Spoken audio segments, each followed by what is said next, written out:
Oh boy.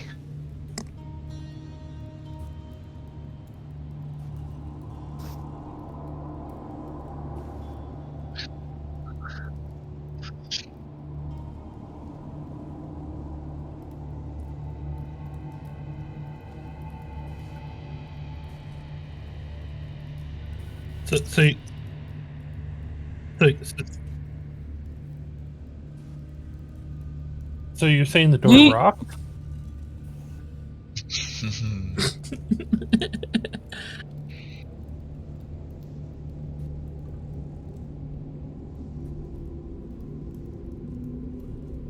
Mm-hmm.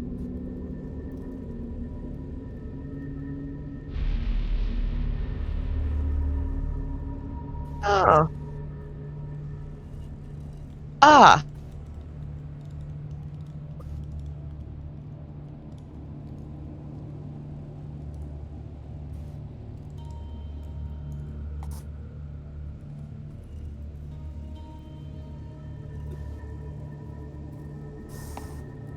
Ooh.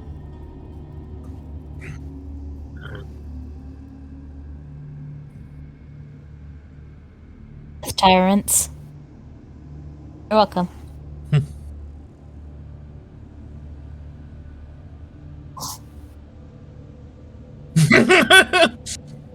Looks like more trapdoors.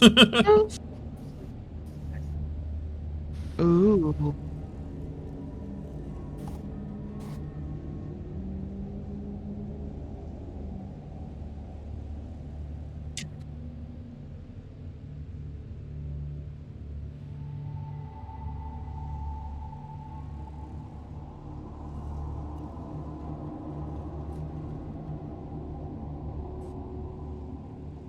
Mm-hmm.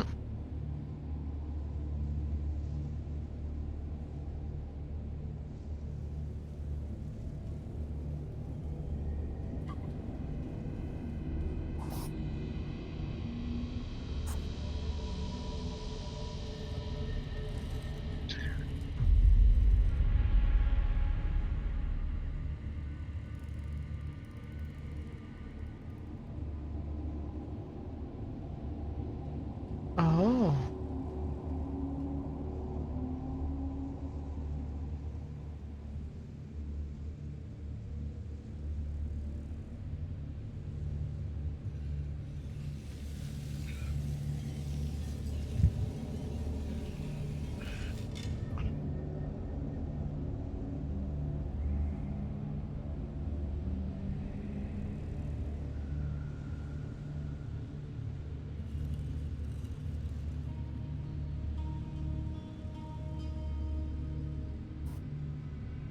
Did Bellamy's token make it on the field?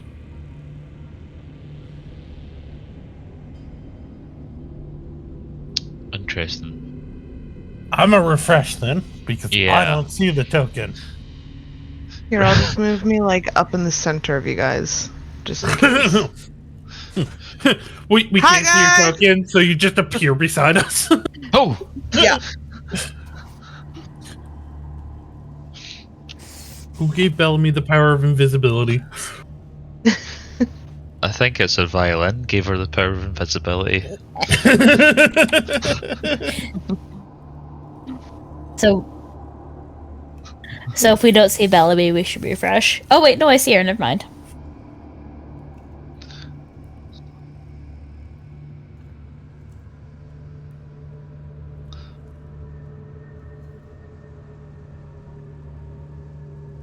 My passive is 29. Mine's 25.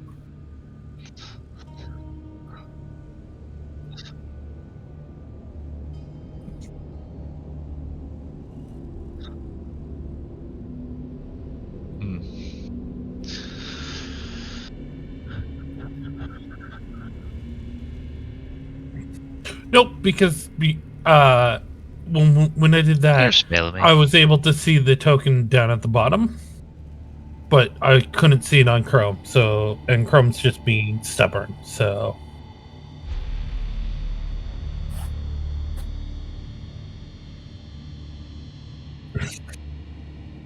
no.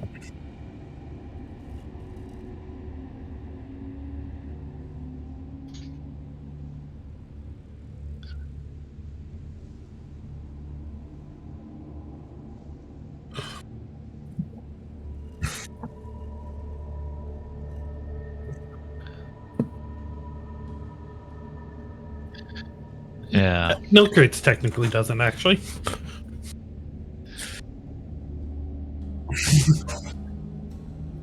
Yeah. It's only 6.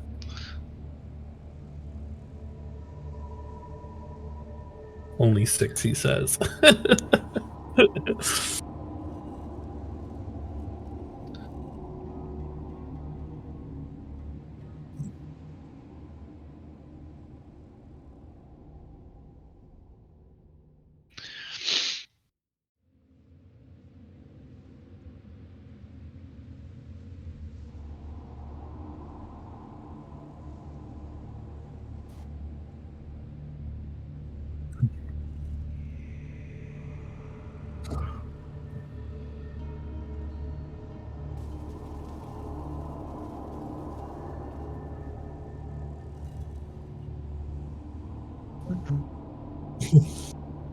Quick.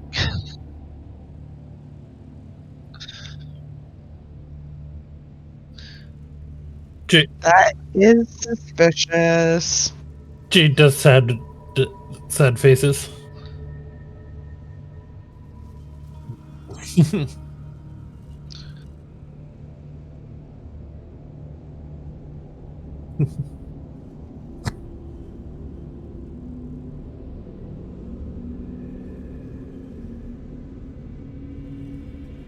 Oh.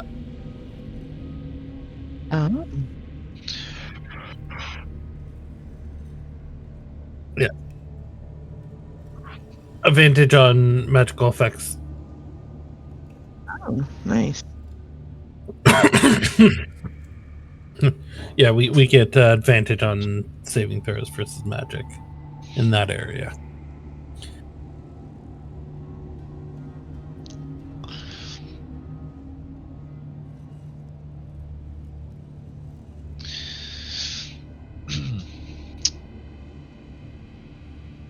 I mean, I guess we go to the next room, unless is anyone in need of a rest? I think we're all relatively healthy. I feel great.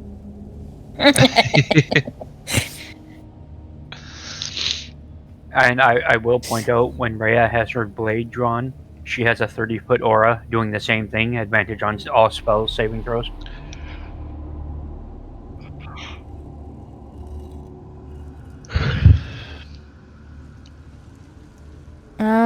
Maybe.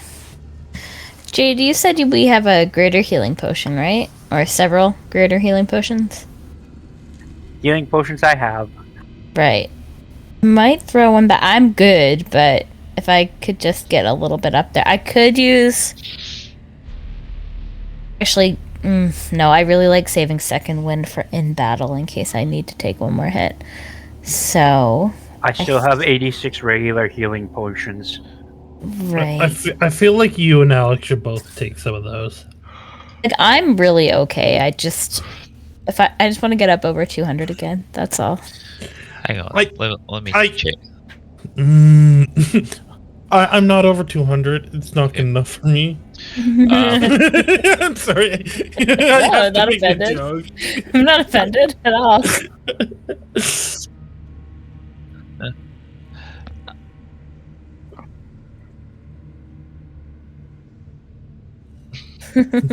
Alan, it's probably coming up in an hour since I summoned the Pixies, right?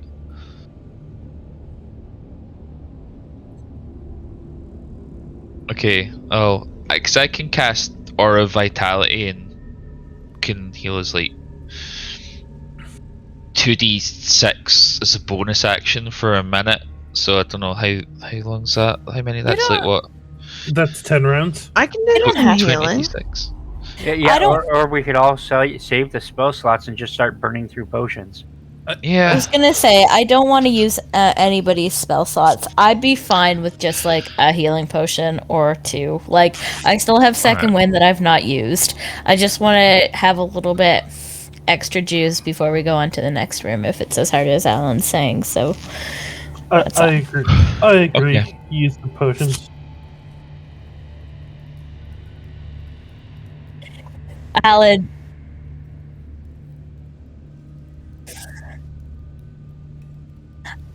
no, I really don't want to use anyone's spell slots. I'm okay.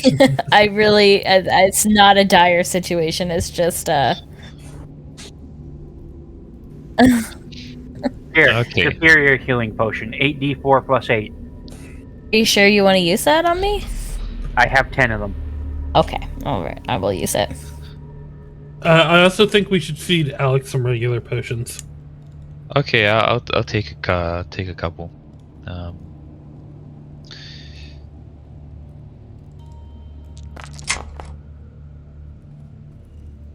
Thank you.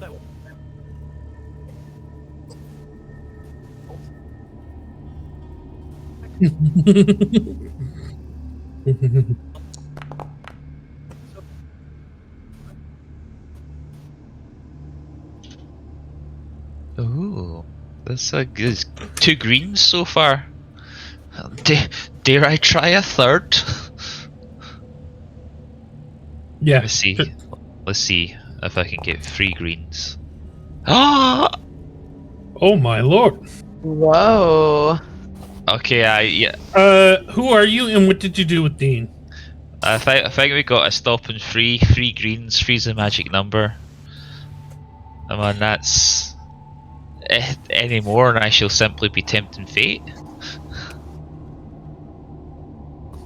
But at the same token, if you don't stop now, the next one's going to be a red, and you don't want it on attack roll. Oh, John, you siren tempter. One more can't hurt. Well, let's see if listening to John will lead you to doom and suffering. Oh, my. it does not. What? Whoa.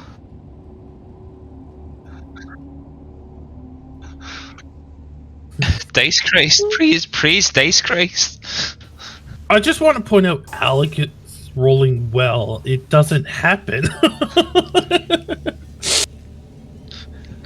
Everyone be extremely suspicious. I feel good. So let's so we're all gonna die. Everyone had tight formation. Everyone get absorb elements ready just in case. Okay.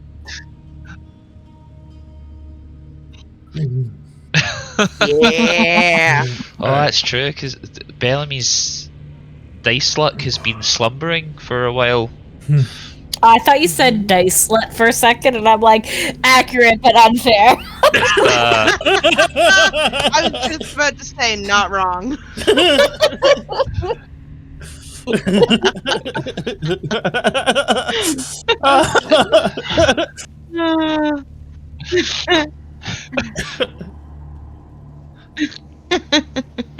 Jillian, what do you really?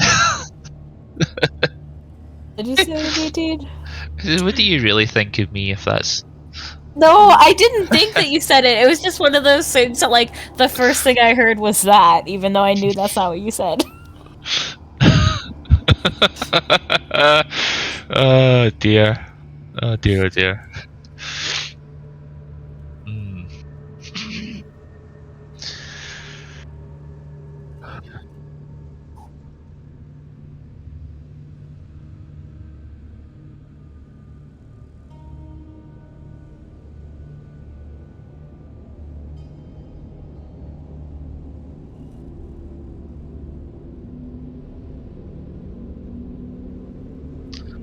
That's fine.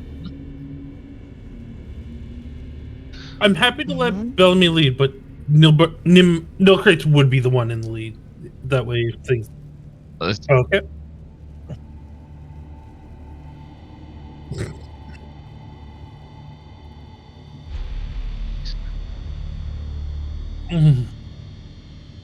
Yeah. Yeah. Yeah. Perfect. Oh boy. All right. Yeah. Yeah. Yeah, just...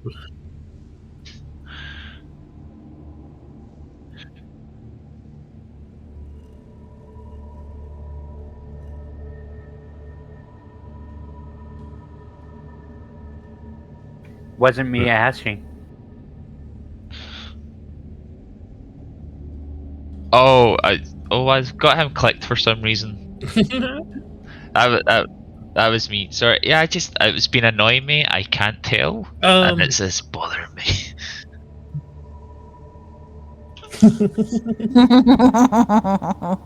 Caught me red-handed. Wasn't me.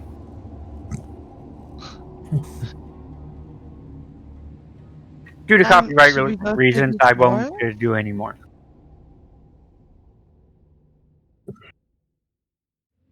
No one's catching Jay. Don't be ridiculous.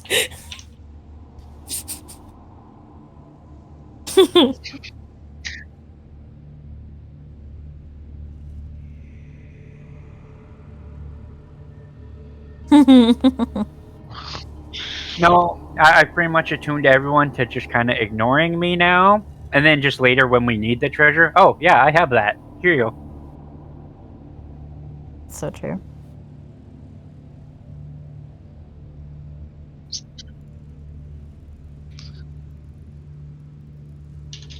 Oh. Hmm?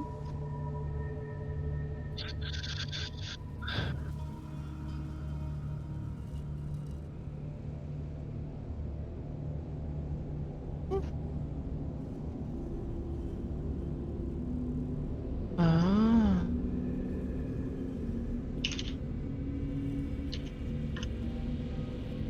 Mhm.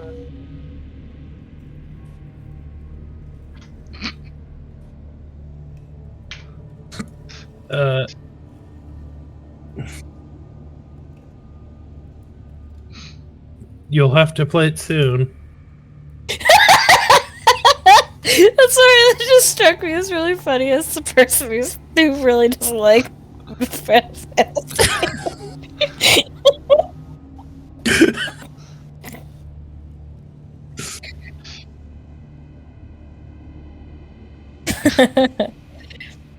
I mean, considering it came out like 20 years ago, 2 years is not long.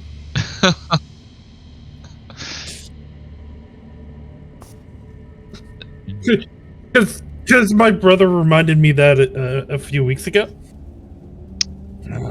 It's true. Like, you think about games from 20 years ago, you think of like an NES game. It's just little 2D sprites, and then you know, no, PlayStation 2, full voice acting. You're like, oh.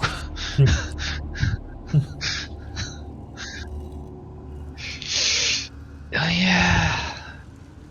No, I may cry.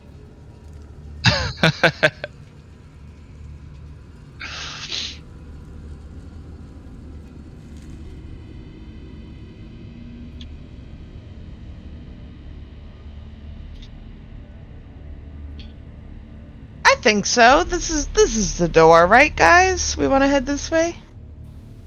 I don't know. Is that the way we want to go? Do you, boo? Oh Yeah, I boy. think- All right. Pretty sure, yeah.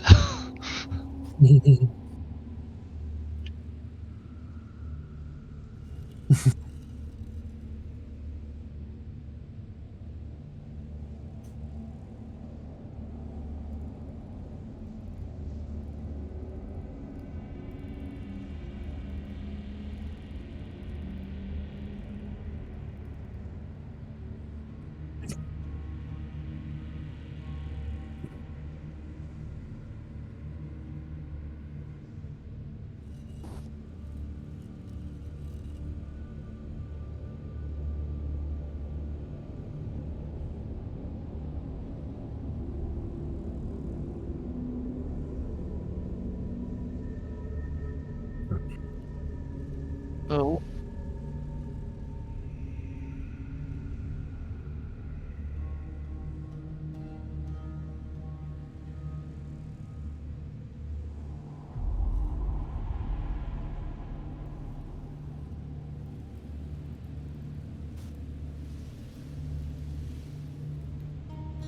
I don't have my mouse plugged in right now, so I will be a little bit slow.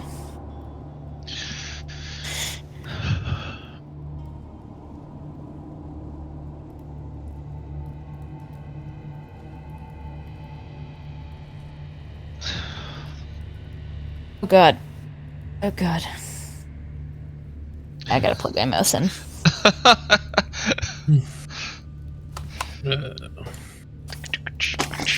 I moved Rhea closer to the group. I feel like that's about where she'd be.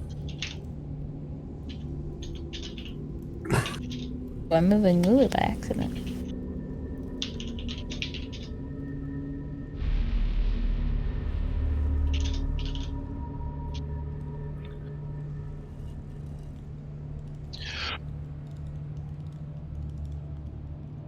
Oh, I thought they disappeared because it'd been an hour.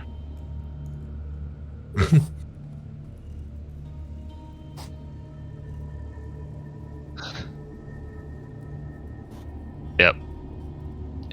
It's been a shenanigan I've been planning for a little bit, but just never had the opportunity. So when I was stuck on the other side of a pit, I was like, well, now's the time. So it rolled initiative before you deleted it and got 11. Then you deleted it and it got a 22. Oh. Jesus, what's what? You're gonna jinx me.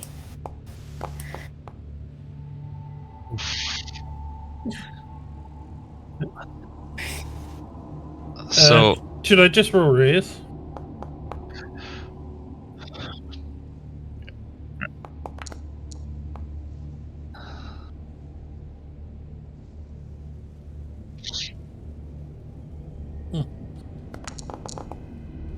No, that is correct. Because 1d20 plus 7.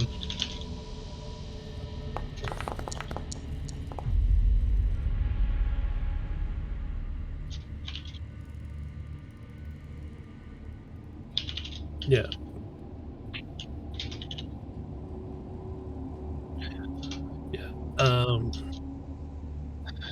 That is correct. And Alex rolled the 2 on his d8, so he should be at 24. Flux is actually at 19 because I used ambush. I knocked off a superiority die. So the d8's brought a little back in balance. I don't think I've rolled above a 4 for that yet. So that's we're getting back to the normal zone. I just can't believe we rolled 3 20s in a row. Yeah, Sign's going to go well wrong. Also, Sinister says don't count on ever doing that again. I believe her, quite frankly. Yeah. She's right. She should say it.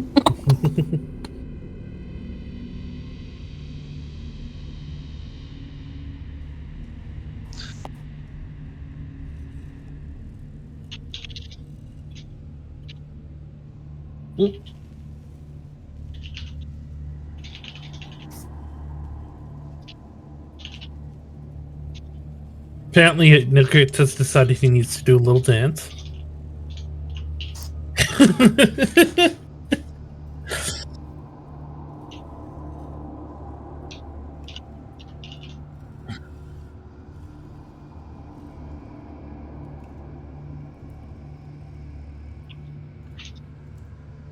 Me liches. Admit.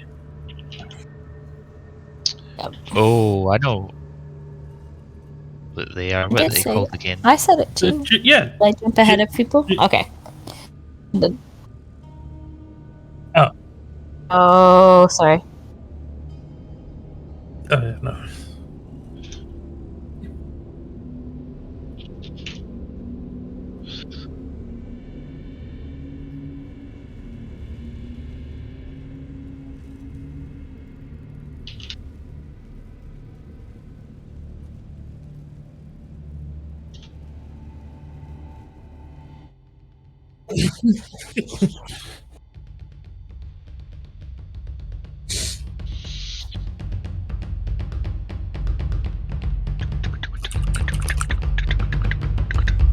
I like this drum track. Completely unrelated, but for Dina and Courtney, I'm just finishing coloring that picture I was working on last week, and I gave Alistair just a little bit of blush, just for some texture on his face, and he is just the cutest little boy. Aww. I am a fully grown man, okay? No, you're a cute little boy with pig tips on your elf ears. I kind of want to Yeah. see now. But I blended it out really good, so it's like really subtle. But I think I'm gonna make it a little bit darker just because it was too cute. How dare you, madam? No, I am the group dad. you're a cute little dad.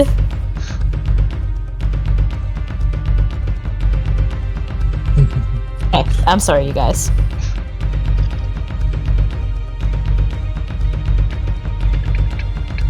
I like it because I don't have it.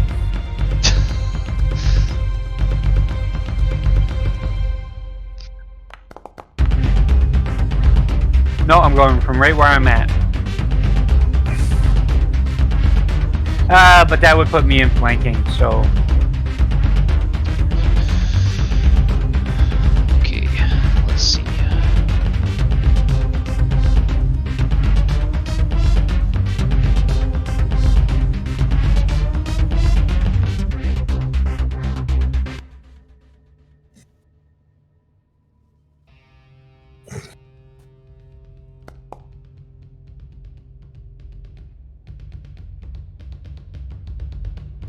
I think it was invisible, is what it meant.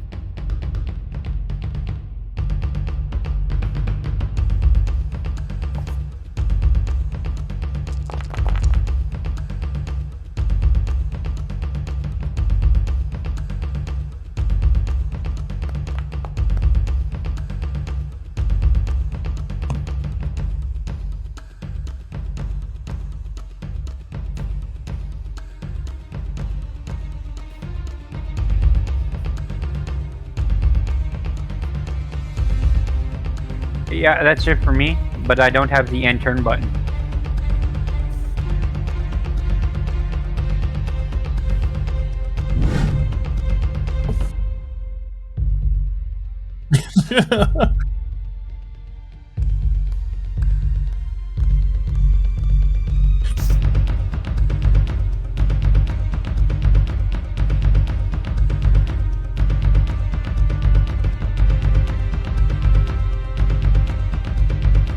I think it's just. I don't think it has a damage type. I think it's just sneak attack damage. It doesn't say.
Now that makes a huge difference. It was a total of 45.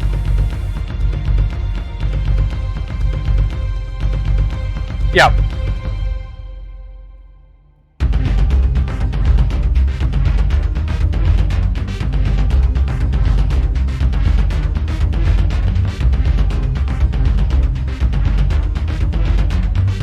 Jeremy Crawford made a ruling. Yes, same type as weapon. I Google search Sage advice for that.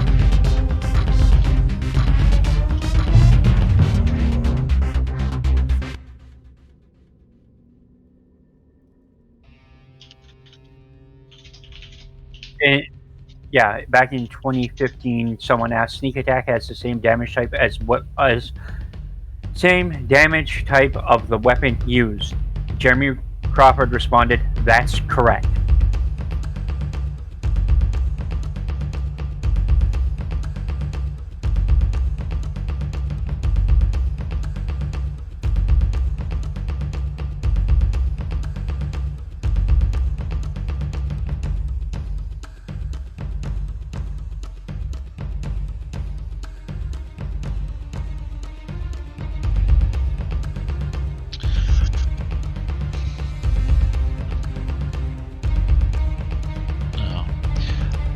Unfortunately, I don't have anything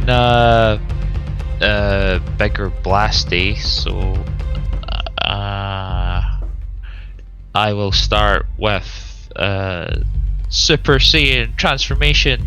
I know it's not nearly long enough for a Dragon Ball Z transformation, but you know. No, we need like 3 sessions. Yeah. Yeah, I'll be back in a month when he's done his transformation. Yep, bring some popcorn. Next time on D&D Z. So I'll go into the form of it doesn't really matter for now. The archer. I'll take step down and then I'll just do a primal savagery against this. Do that. That was. At least it's advantage. Yeah, that's quite close. I hope a 37 hits. Oh yeah.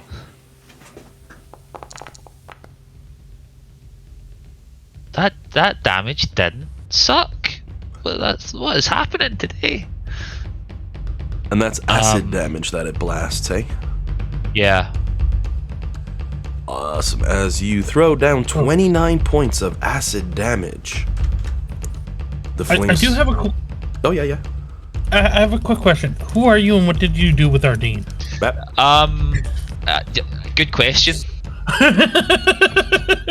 Guys, I made a smoothie this morning and everything. Granted, I didn't drink it. I gave it to Jillian, but I still made one, which is weird. It wasn't like. It was a good smoothie. I was expecting him to be like take strawberry sobered ice cream and mix in an iron brew in there for a smoothie in the morning, but no. You got it kind of going on now, man. You're beaming. Geez, I woke up at like 9:30 today. Went and got a coffee while groaning. Like, how did I sleep in? Normally I'm up at like 7. This is not my day. Dean stole my morning. Yeah, well, at least you got to wake up on your own. I was woken up by like 20 minutes straight of sirens just down the road. Man, I feel ya. Yesterday, some asshole was in his truck, parked on the street, just started going bam, bam, bam, bam, bam, bam, right outside my window. See, I believe that you should be well within your legal rights to start throwing bricks at the truck. If I was thinking, I would have took a big cup full of maple syrup and thrown it on his windshield. Good luck cleaning that off. And you just, oops, I tripped, I'm sorry, I didn't mean, oh no, that's gonna be, that's a shame. Anyway, good day, sir. Saw a dude do it with a Big Mac once. The truck almost cuts him off, almost hits him, and then just parks, gives the guy the finger, walks away. And the dude's standing there with his food, and he's like, you know what? I see him reach into the bag, pulls the burger out, opens it up, squeegees it over this dude's windshield, and puts it under his wiper and walks away. I'm like, oh man.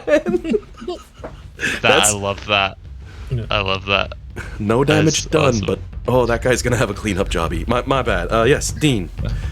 Right. I don't. Yeah, I get the feeling these guys can do something that's area of effecty. I can't remember what. So I'm going to move. I'm going to risk the opportunity attack from this guy if I can. Can I go here to put my like or would I need to move like into this square then across? Oh, you can go diagonal that way. I'll let you go around the corner so long as no one's blocking one of the two squares. Okay. The kicker is you will get an attack of opportunity as you break out of this space. Yep, that's cool. Alrighty. As you move out the way, it cackles madly and shoots a fire ray at you.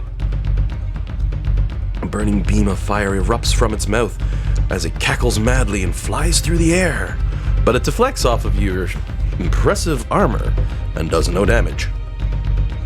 Sweet. And that's me. Alright. I'm gonna take a step here. And we're gonna attack the one that we're flanking. Oh, okay, wait, did that twice. Attack. So you line up with your Holy Avenger. It's a good thing everyone's got that advantage, because I'm seeing the ones making up for the 20s early. You know how this works. Dice Jesus himself was like, no, I give you good luck at the start, so you know your day's going to be bad. So you know. No, I assume these are counting as undead. Would that be a correct assumption? The flame skulls are a tiny undead. So that's 36 points of damage total. The little flame skull still bobbing and damaging.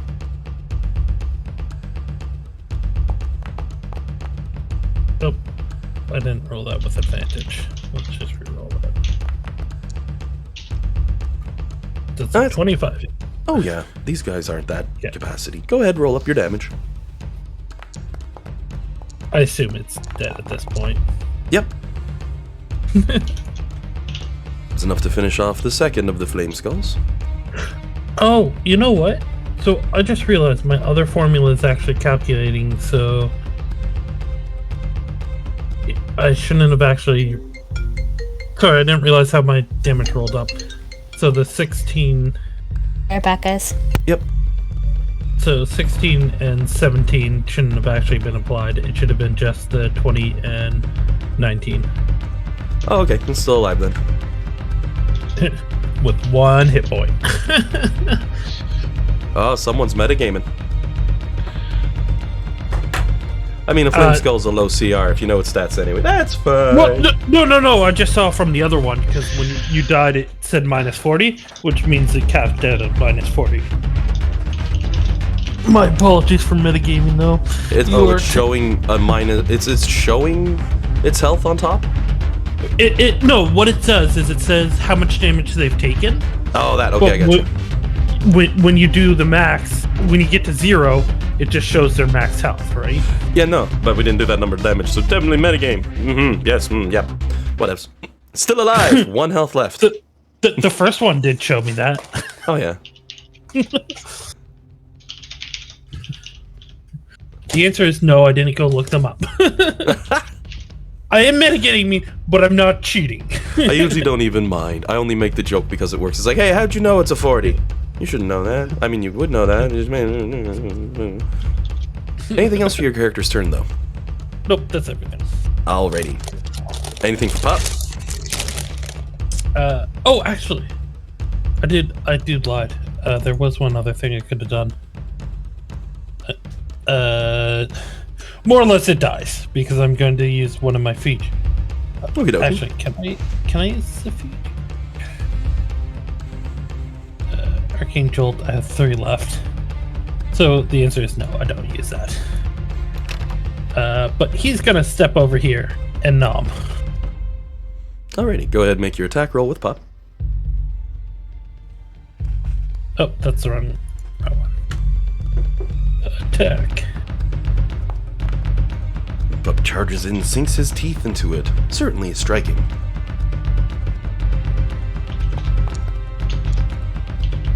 For 10 points of damage. And the Flame Skull tanks it, staying alive with 1 HP. Oh wait, that's not Dusty. Gone. Alright, so that's 15. So we're going to then move there. And that's Pop's turn. Jillian, you are up with Flux. You back? We'll give her 2 minutes. Oh, I am. No, sorry, I wait. am. My mom just called, so I was just chatting with her very briefly. She said it wasn't anything important. She just asked me to call her back after D&D. Hi, it's Sunday. How are you? Yeah. All right. Are these the flame skulls right here?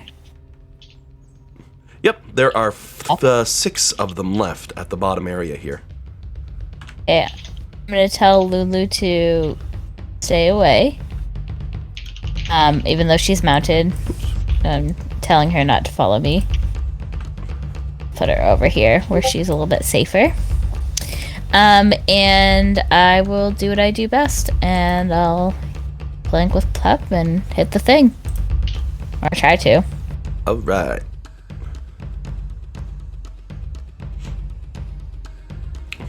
So you levy up your sword and ready a strike.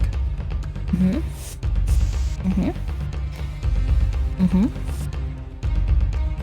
gosh.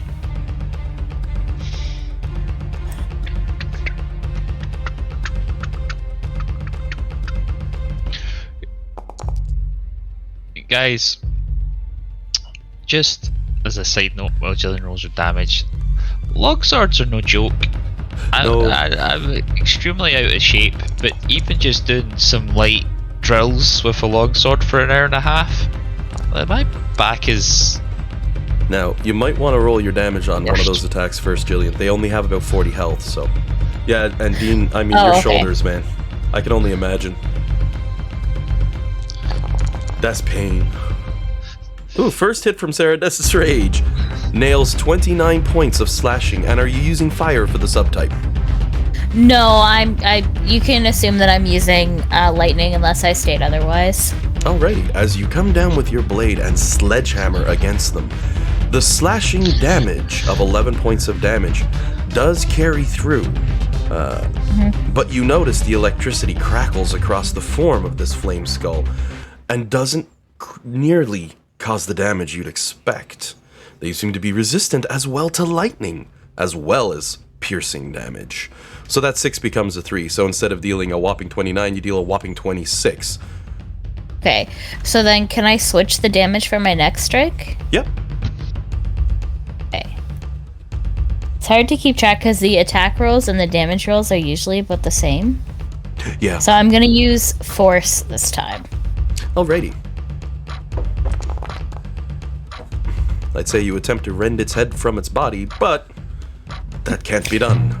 Trying to split the skull open. Cleave it right in half.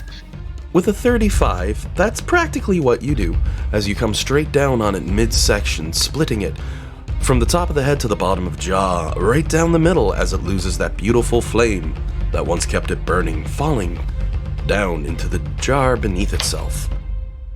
You got one attack roll left, and you've got your bonus action.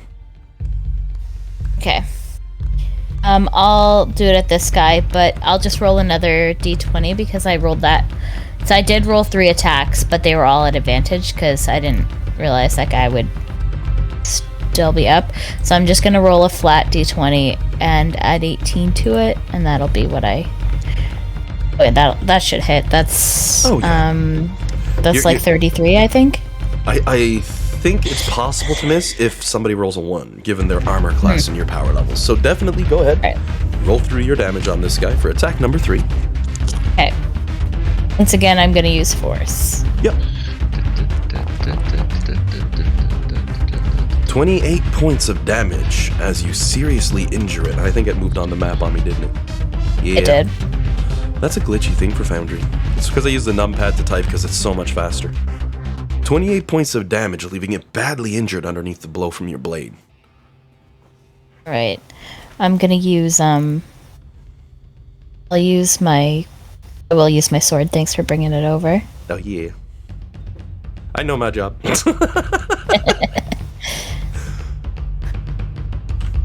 As you throw Torm's Dancing Thunderbolt. Ooh, I don't know if that'll hit. A 19 is a hit. Ooh, great.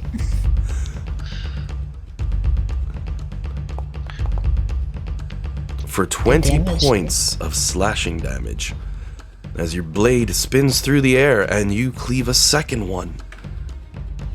killing it as well beneath the blow from your mighty sword. I'll stay where I'm at. Alrighty. Wait, is it? Oh, it's dead? Oh, no, Oh, yeah. I won't then. I'll move... How many feet of movement? I started here, right? Like around where Lulu was? So you'd be at 20 right now if you do a double diagonal in this way. 5, 10. You'd be at 20 feet as of right now. Okay, so I'll just go another 10 feet and go here. Because I have a 10-foot reach, so I should be able to hit both of these guys if I need to. That's a big sword. Yeah, that's my turn. Next up is Rhea Mantlemorn, Elturel's last light. Courtney, I'm giving you the reins on Rhea. She is a beast of a combatant. Boy. Okay. Imagine like a food processor on legs with bigger blades. Okay, let me take a look at what she's got going on. Essentially, she's fairly limited in her capacity. All of her skill points were dumped into kicking ass. She has a multi-attack where she can attack 4 times. You can also use her bonus action to attack a 5th time. She also has legendary actions and can make an attack at the end of other creatures' turns on anything within range of her, or use Fury Strike. And she has 1 legendary resistance per day. Not 3 like most things, just 1. As she was originally just an adventurer, this represents her being lifted to more powerful stature. Okay. Is that somewhere on her Foundry sheet? Not on Foundry, but D&D Beyond. Let me give you a quick link. It reads a little easier there too, where she's actually an NPC as opposed to a player stat block.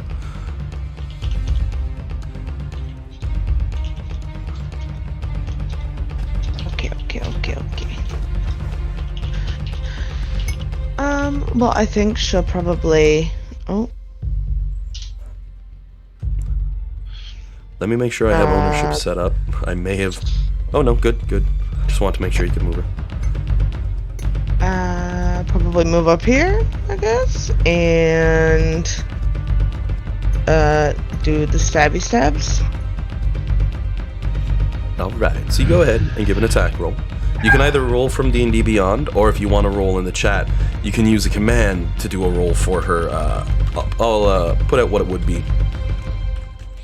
If she gets an 18 to hit, so without the quotation marks, using roll 1d20 plus 18 will give you an accurate swing for her. Accurate? Lulu be looking at the DM like, oh, buddy, you're starting to get some of my speech inflections. That's awesome. It's great. Thanks, Lulu. Just so long as you're not saying accurate to your at work. Oh my word, could you imagine? I get in trouble. I get in trouble. Trouble with a W. A 26 is a hit as you levy in the first shot.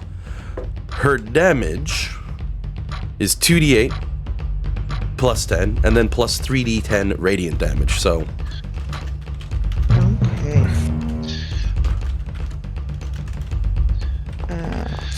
There it is. Oh, I don't think that's calculating in her extra 3d10, is it? Oh, I accidentally hit it. Oh, that's a bunch fine. times, clearly. 22 for the base swing. Can you roll me 3d? Perfect. You got spot on. 37 points of damage for the first swing, crippling the flame skull. Given minimum damage levels, if your next attack's a hit, it'll kill it. Because it's only got, as John knows, it has 40 health and it's at negative 37, so... I'm sorry, John, that's going to be my reference point for the fight because it's funny. Don't worry. So long as we all know I wasn't cheating. Oh god, man, there's no way. And even then, like I always say, if people actually want to look them up, by all means. The second swing from that apocalyptic blade annihilates the flame skull as it's rended. Rhea still has movement and still has a couple attacks left. Alright, well, she'll get all up in this one's business then. You feel free to make those dice rolls as she moves forward. Gives a light scoff, seeming somewhat unimpressed by this. Oh dear, that sounds very daunting. Flame skulls? Really? Flame skulls? I eat flame skulls for breakfast with a little bit of granola on top. Then she brings the sword down to bear on the next one. Because that's definitely a hit. You should drizzle some maple syrup on them. It tastes benefit. 24 for the sword, and then for the radiant damage on top. 37 points of damage once again. Crippling the flame skull and leaving it quite near death, even though it's undead. So you want to go ahead and roll one more attack roll. One more. Okay. Who's up here? 5, 10, 15, 20, 25, 30. Geez, she can even make it to the end. That's a nail. So it's dead. Yay. Good old minimum Bellamy damage. just claps. Ray gives a pose with her longsword. The side effect of her sword is triggered. Whenever she kills anything with it, she'll gain temporary health equal to its maximum health. You can only have one stack of temporary health, though, so this puts her up to 440 temp.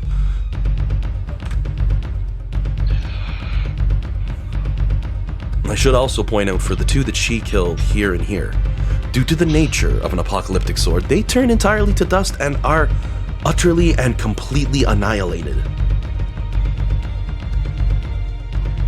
Tight.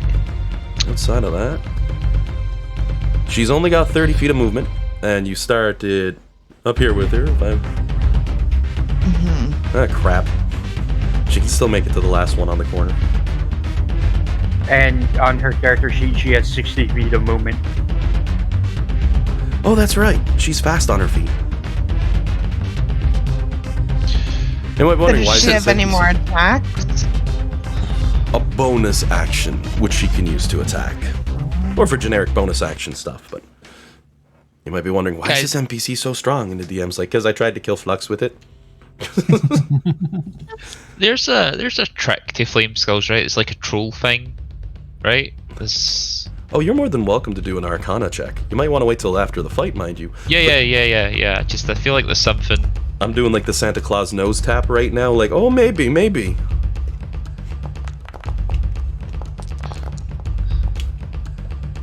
29 damage to the flame skull on the bottom, producing some serious damage and leaving it badly injured as Rhea preps her sword, ready to strike again, but she's out of actions. And with Rhea's turn over, it's now the flame skulls. No, it's not. Oh, right, It's Jade gets his. Thank you, Jade. Bella, Courtney, for a heads up on Jade. Mm-hmm. He's got a wicked new ability, and you're going to hear this every round, the first round of fight, if I don't remember, which I won't. His initiative score, -10, he gets an extra turn on first turn. Oh, that's fun. So is 26 at initiative order 16. But here's the question. What is your dexterity? Dexterity is a 22. Much higher than there, so yes, it's definitely your turn. I just wanted you to show off for a minute. So you go ahead, rush in, and do your damage.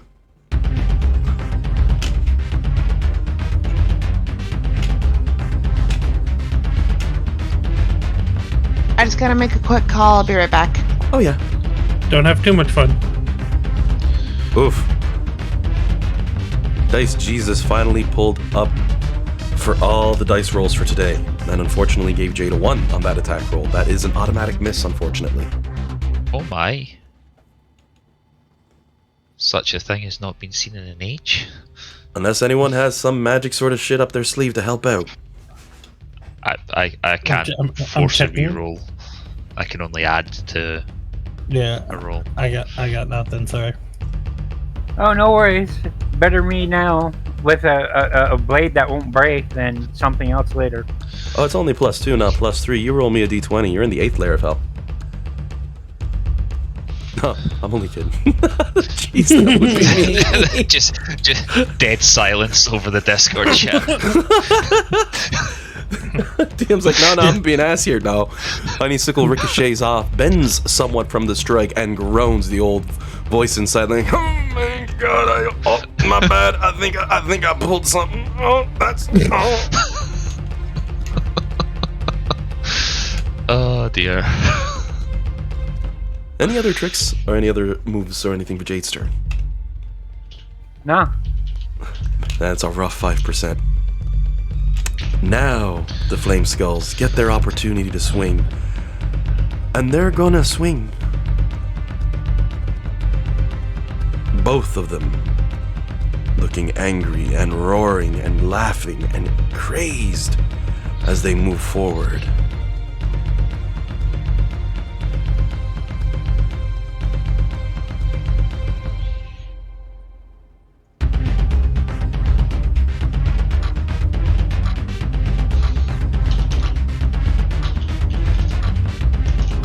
Fireball.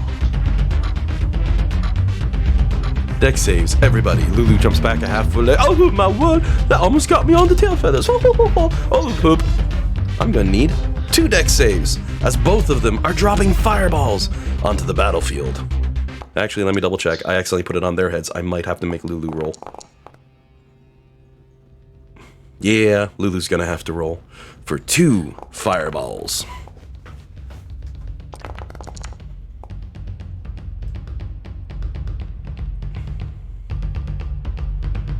Jillian, if you were, I think I heard you talking, I think you were on mute. I'm sorry. I was just gonna say I'm reading Indomitable right now. I don't know if 16's pass or fail, but if it's a fail, It's can use DC 13. Indomitable. You're in a nice safe point. Oh, okay, so I'm okay. Right. I gave rolls for Lulu. There's 1 dex save, but the other How dare dex you. save wasn't that good. She got 12. How dare you? As a fireball You said it's echoes. DC 13. Yep. Let's give Lulu a D6 to put on that one. I'll use my Cosmic Omen reaction. As So for she the can add them. fireballs themselves, and that will push Lulu over automatically. She needs 13, she had a 12. So that gives her 2 saves. So Pup failed both of his. Milkcrate's passed both of his. 47 points of fire damage total. It's going to be a 10 for Lulu and a 13, so 23 points on Lulu. So 47 total. Half if successful, then half if you're resistant. Yep, so quartered down. And it's quartered off each of the runs, which is better because it's a 20. That becomes a 5. The 26 becomes a 6. 11 points of damage. I think everybody passed. Except Pup. So you said it was 47. So why is math hard? Yeah, What is half of 47? the 7 was really giving me some trouble there. It's I literally just told you, man. 47. yeah, You said 11, but Milkcrates takes half damage. So is it just 22 or 23? There's 21 points from the first blast, 26 from the second, and if it's half damage on the first one, you're looking at 10, and then 13 on the other, so 23. 23. But then halved again because most of us are resistant. Yep. Was But it like Milkcrates is 5 not. and 5? Yeah, you've got Milk like no rates damage. is not. 5 and I don't, 6. but 11 people points who for are those of resistant you. only got. Yeah. Right. Okay. Flux shrugging off 11 points of damage off of her 251, so, you know. Oh, and...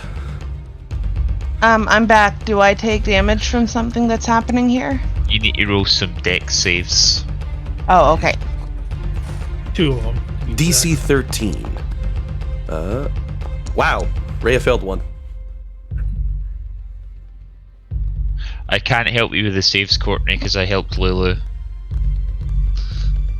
Oh, I forgot to click into Foundry, but it was a 5, so I guess I failed that one.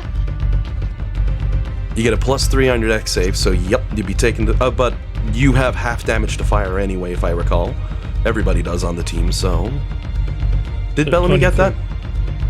I can see a 10 in the chat for one of your rolls. So I don't know when your thing cut out. Oh, okay. On it just rolled a dice in D&D Beyond and it said a 5, but it didn't look like my dice. It was black and red. Oh, that was probably Alan rolling for Rhea. Okay. Right. Yep.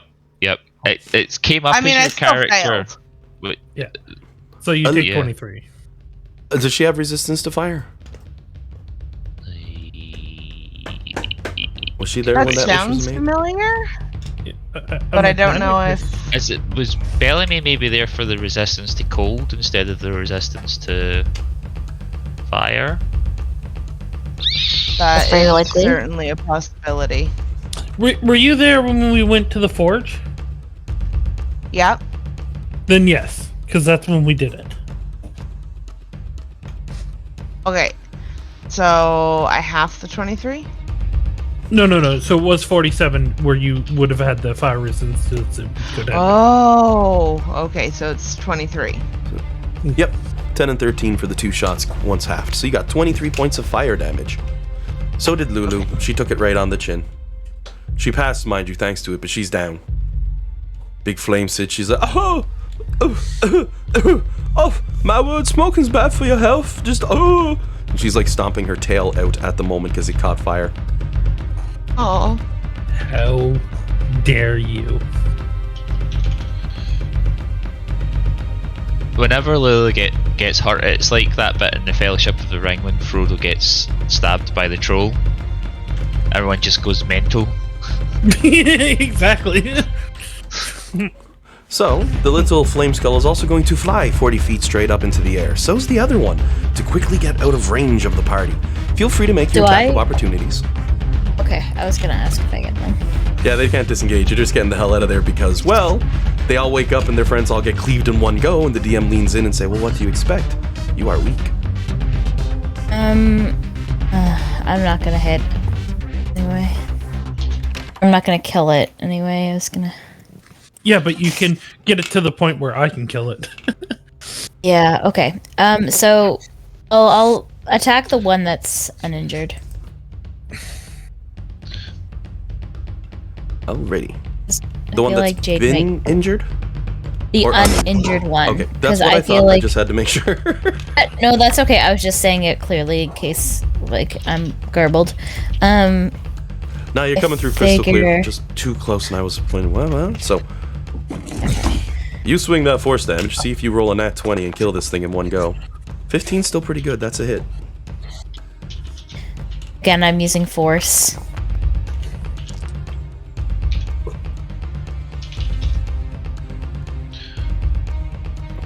26 points of damage as the flame skull takes off into the air.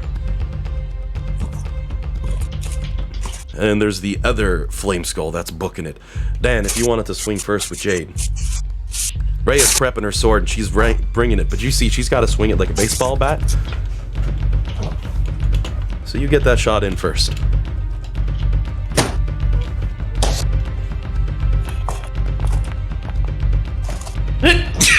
That's you. It's you. Oh, jeez, Oh my goodness. Sorry, good, I bud? thought I was muted. My apologies. Oh man, No, that sounded that's okay. painful. That was like 4 in a row. 22, you hit. Oh, definitely a hit. You roll up the damage on Honeysickle. Whoop its ass. Yeah, Nice. normally it needs 3 or 4 in a row. It's kind of weird. I usually do 2. I always have to. Oh man, I feel for you. See, that's a one-shot damage right there in general. As Jade runs it through with his sword, killing it while it was trying to take off. But that's it for the Flame Skull's turns as we roll around to Bellamy's. You see one of them rising up 40 feet into the air. As the flames of their fireballs slowly recede backwards.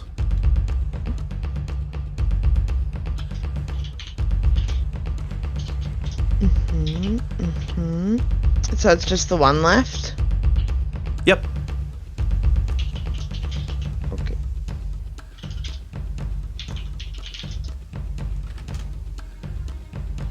Okay. I'm just gonna move in here.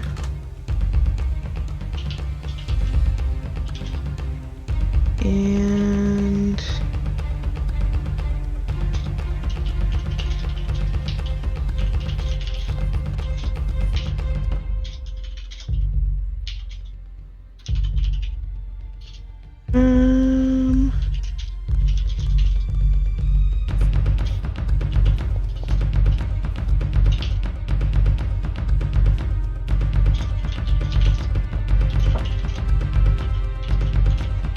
oh gosh.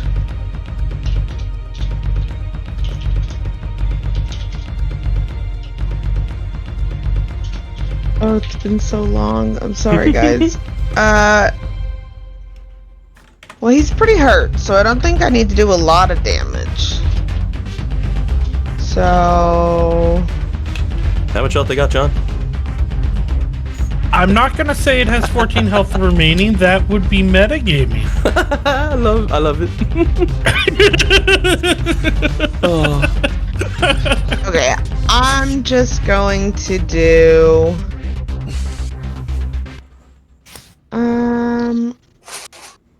I'm just gonna do a little Sacred Flame, maybe?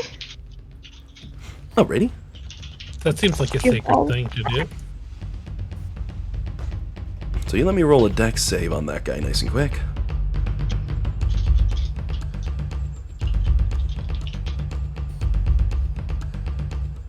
And I just have to double check. I believe they are magic resistant. They are. So it does get the roll with advantage.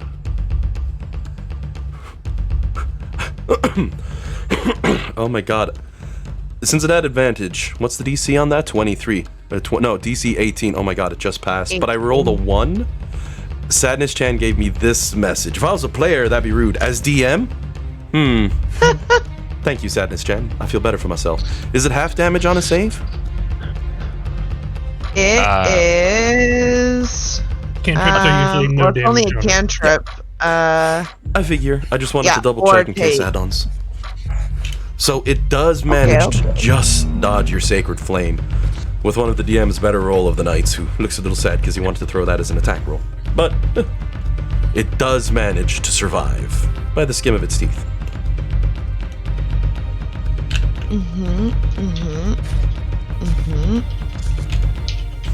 Yep.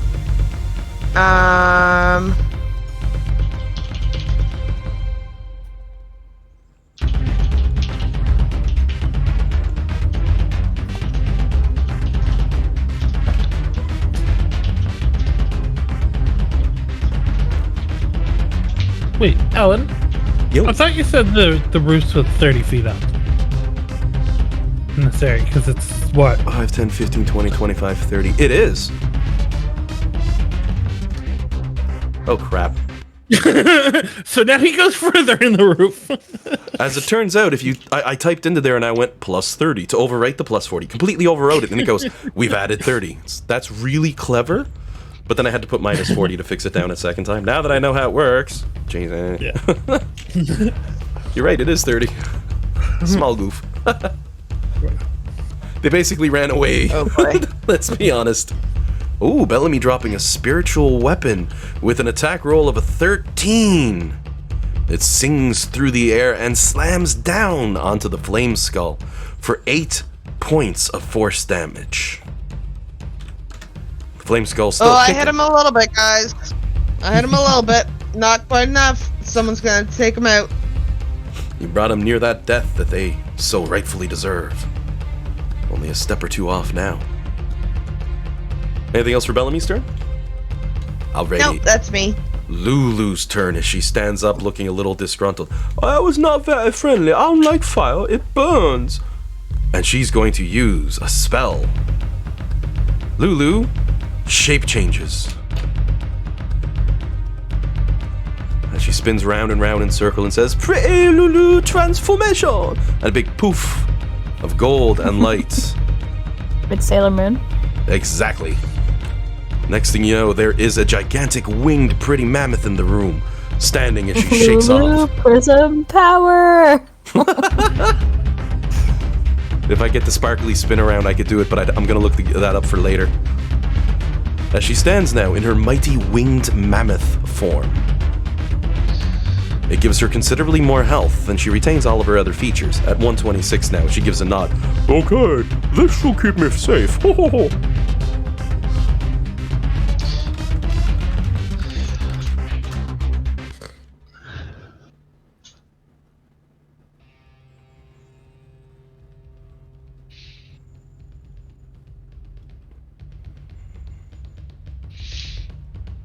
I feel a little silly for going Super Saiyan now. How long does your Super Saiyan last? 10 minutes. Yeah. Got There it. were just so many. Go, Lulu, go. I didn't watch Sailor Moon as a kid, but I remember being really jealous of that transformation. It was the coolest shit. Because, I mean, I watched Dragon Ball Z. I was a kid in the 90s, not 2000. We did exactly what we were told. It was that and Digimon and Pokemon and Beyblades. Though, not really Beyblades by the end. But I digress. Digimon, digital monsters, I don't remember the rest. But Digimon I are remember. the champions. Digimon, digital monsters, Digimon are the champions. Thank you. Change into digital Digital champion. digital world. I was about to say, like, I didn't remember the rest, but it was a bomb ass fucking intro. Oh, yeah. Oh, it was So the I appreciate best. all of you there. Oh, loved it. That's childhood in a nutshell. That show was the best. Yeah. Oh my, oh my. Lulu in her mighty mammoth form. Let me take a look here, because that was her action. You got any good bonus actions? Nope. She's just gonna flop her butt down with a nod, keeping herself safe. Jade, round 2. It's about 45 feet away from me if we're talking the hypotenuse of an angle. What are you talking about? I bonus action dash. It's right beside me, and I attack it. Well, right above you. Though, you could run across the floor, up the wall, and over to it, and stand on the ceiling, I'm sure. You've got the speed. That's why I bonus action dash. Give me 60 feet, 15 feet over, 30 feet up. That leaves me another 15 feet.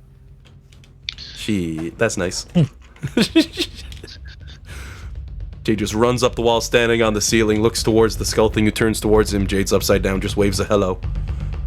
Honeysuckle is just drawn forward. No, Mom, no, these things got pretty tough.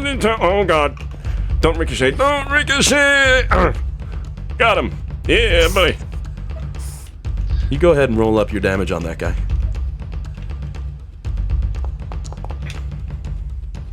9 points of damage. Because I don't think you get your sneak attack, right? No. You'd need an ally within range, and they're 30 feet below. But, given the beatdown that Bellamy gave previously, your singular strike... Oh, It's wait, piercing actually... damage. I have to look. It's 1 point of piercing damage. Plus 6 and plus 2 for 8 points on top for 9 total, which is going to be 4.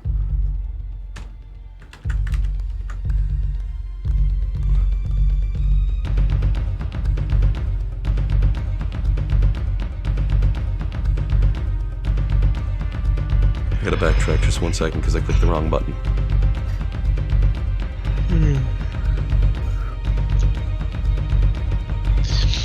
The problem This is is a race to see who can kill it. the thing kind of glitched and put a 0 over. I can't remember if it had 1 health left or no health left. So, I'm gonna leave this one up to chance. Dan, give me 1 more roll. Give me a D2. Even, it's dead. Odd, it has 1 health left because the DM messed up on the math.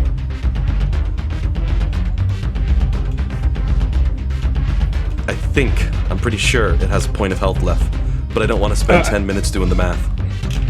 I think it was at 1 point of health left. Dan's like, no, I'm flipping this coin, it's dead. Perfect timing, too. The battle music just came to an abrupt end at the perfect timing. Nice. As the floating skull is rended from behind and falls into the pit down below once again, rattling and spinning around.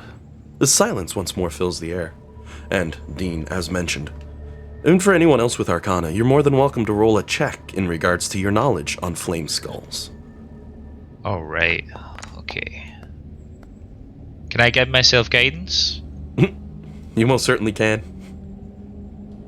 Jade's showing I'm off alright a bit at with his... Arcana, but it's new. I'm still getting used to it. Alec and Nilcray sort of start discussing. So how is it? What's it going to work? How do we get around this? There's something with them. There's a way that they revive, come back, and all that. Meanwhile, Jade is already searching through his bag, pulling out a vial of holy water, looking towards them, blinking a few times as he's coming down from the ceiling. Because Jade knows straight off and full well, with a 28 on that Arcana check, as you reach into the depths of knowledge, they are able to rejuvenate, much like a troll. If a flame skull is destroyed, it regains all its hit points in 1 hour, unless holy water is sprinkled on its remains, or a dispel magic or remove curse spell is cast on them. Now, I will say, Rhea's sword circumvented that ability. It utterly destroys what it kills. If an enemy drops to 0 from it, they turn to dust. There's no saving, no soul, no nothing left. So 2 of them, this one here and this one here, were cheesed off because Courtney annihilated them with her dice rolls. Good job, good job. But the other 6 will most certainly rise within the hour.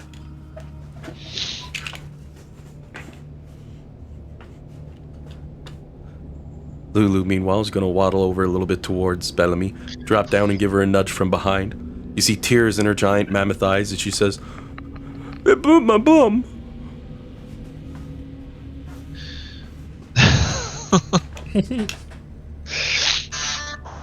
Jesus Christ. Hey, I was gonna say, that's Megalovania. Courtney's friend. Nilcrates has holy water from way back when this campaign first started. I think Flux does too. We all got holy water. Yeah. And I was we all blow the dust off our bottles of holy water and just sprinkle a few drops in the body. Yeah, it just needs to be thrown in the microwave on reheat 1 run. Oh, Sandy, we said hi. Oh, Yeah. they say hi. Sandy was checking. It's like, hey, do you want your burrito from yesterday? I'm like, oh yes, please. Maybe you rolled the R on burrito. Actually, I can be proud. This is manly adult burrito because it's from Habaneros. Oh, I love habaneros. They got a nice one on the Uber Eats. It's a buy one get one on the burrito and the burrito bowl. So, that's a pretty good deal. I normally don't do much Uber Eats because I just drive and pick my stuff up and it's cheaper. But yeah, they're like $10 off and BOGO. I'm like, so how much is it for 2 big one from Habaneros? And they're like $6. I'm like, shh, okay, thank you. I may have to make an order. So, not sure if that... it was a daily special. Let me peek. Now, I'm located by Micmac Mall. I'll take a quick look and see if it's still being offered, out of curiosity. But while I'm doing that, welcome to the end of the battle. As mentioned, an hour from right now, these skulls are going to rise up, unless you do one of the things that I've said. Oh, we all said we dusted off our flasks of holy water from the beginning of the campaign. Sprinkle a few drops. Well, it's kind of like when you're face to face with like a pit fiend, and you're like, "I've got a jar of holy water, and I'm going to throw it at you." It's like, okay then, that tickles. Just sort of wipes it off, like really, it. And yeah, the BOGO buy one get one is still on par there. Yeah, look at that. That looks to be the daily special. So yeah, here are Habaneros and Woodside anyway. That's. I mean, I'm downtown Halifax or Dartmouth, so. Oh yeah, you'll have no trouble. And taking the time to sprinkle holy water on top of each one of the skulls causes a small green spirit to rise out of each one and float off into the air. Lulu looks up as it happens and she gives a bit of a smile on her giant form. She goes, oh, you see that? You set the spirits free. That's doing so good. And she pauses a bit as she seems to squint her eyes. Looks side on at Rhea. Well, you didn't. They're pretty toasting. Rhea gives a bit of a smirk and lays her shoulder over, or her sword over one shoulder. You're darn right they are. But by the way, that's a good one, John. Yeah. That's for Alec. I've got a flask of holy water. I got a jar.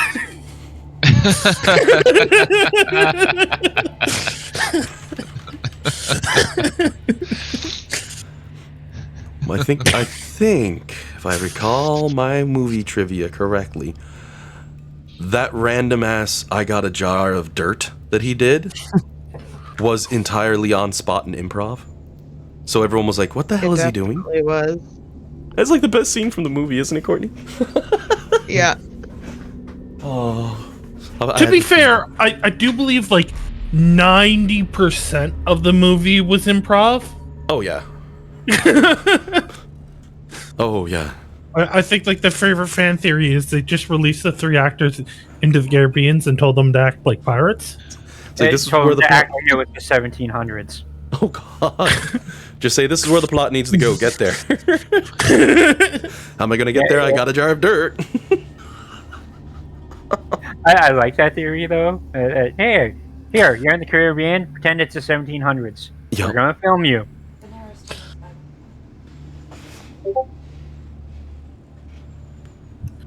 Oh, that did not do the thing I wanted. Did you know the scene was entirely unscripted? Yes! I love it. Let me... Orlando looking at the people at the camera like, what the fuck? Breaks that fourth wall for all of one scene.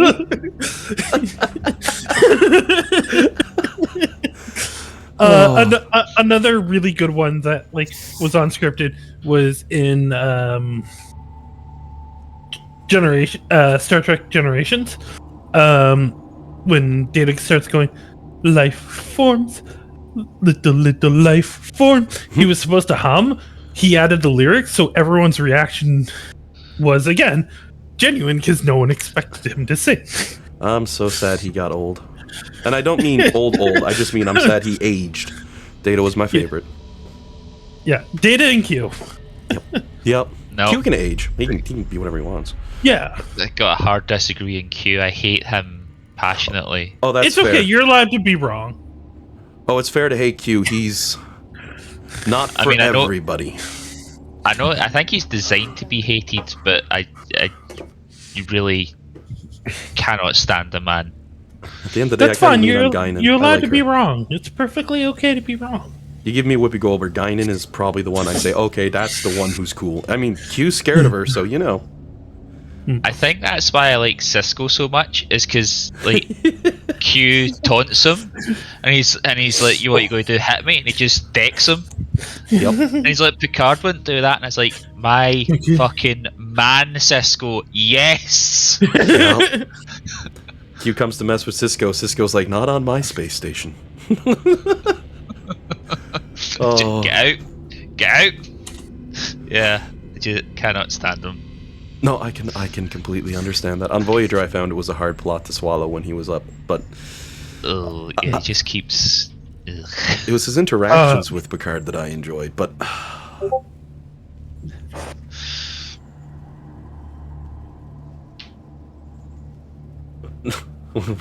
yep.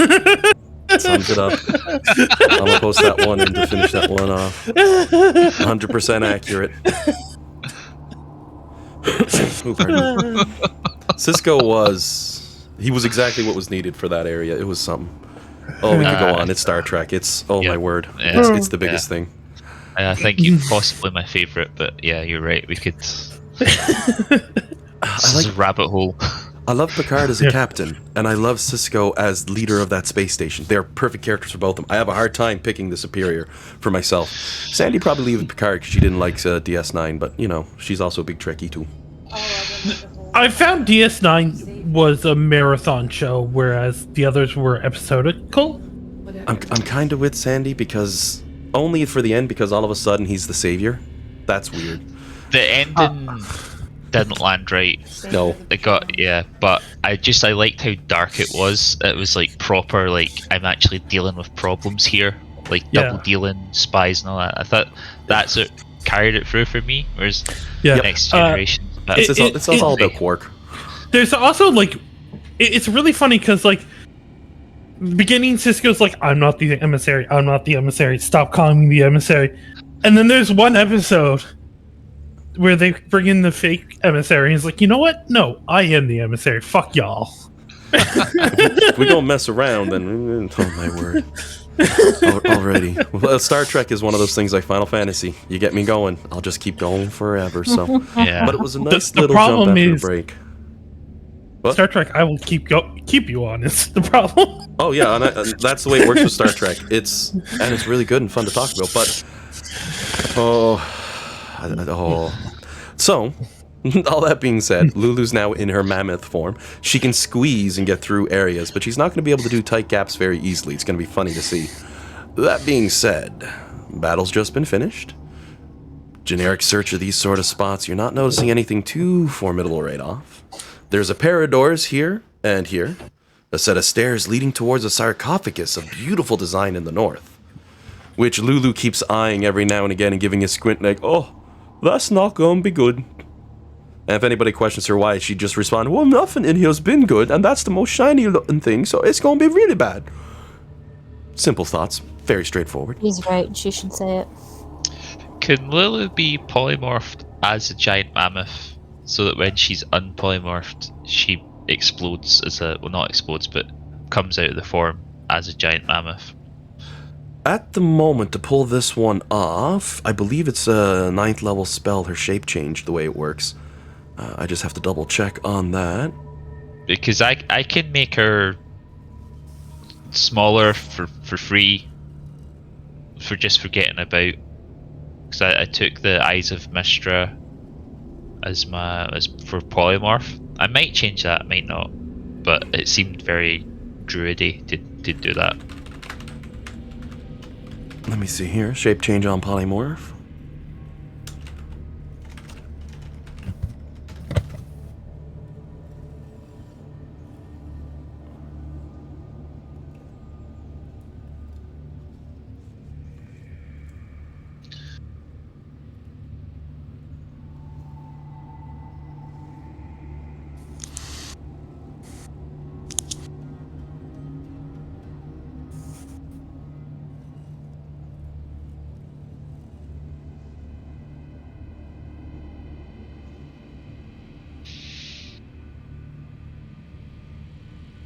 Oh, I'm trying to find if there's a rule that says no, because I'm pretty sure you can.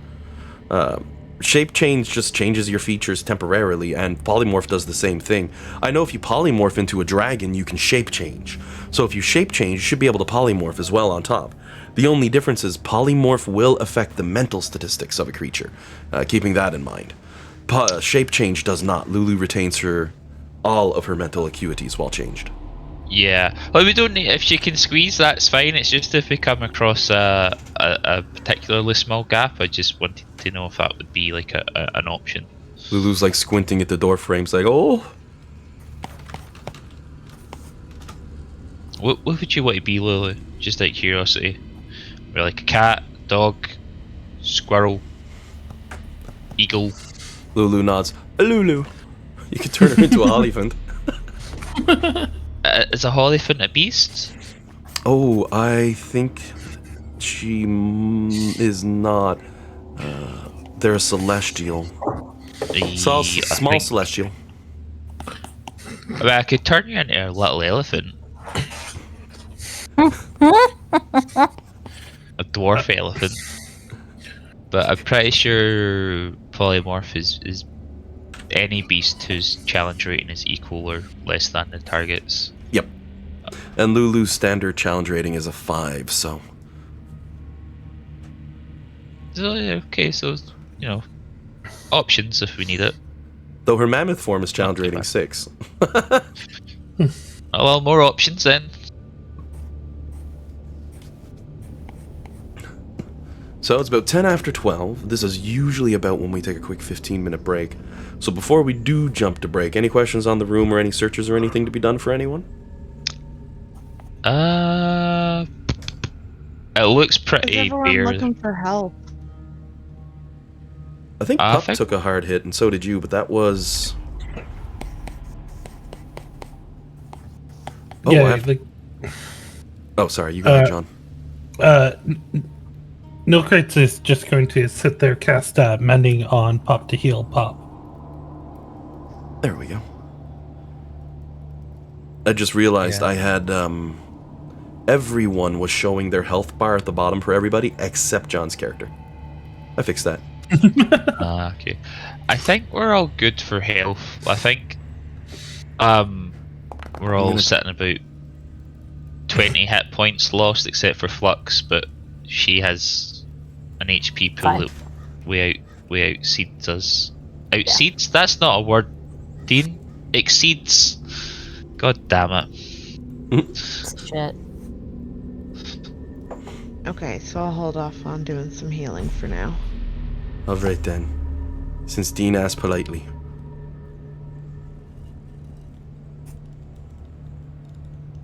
I asked for something. Wrong with this thing? I'm trying to open a folder and it keeps closing.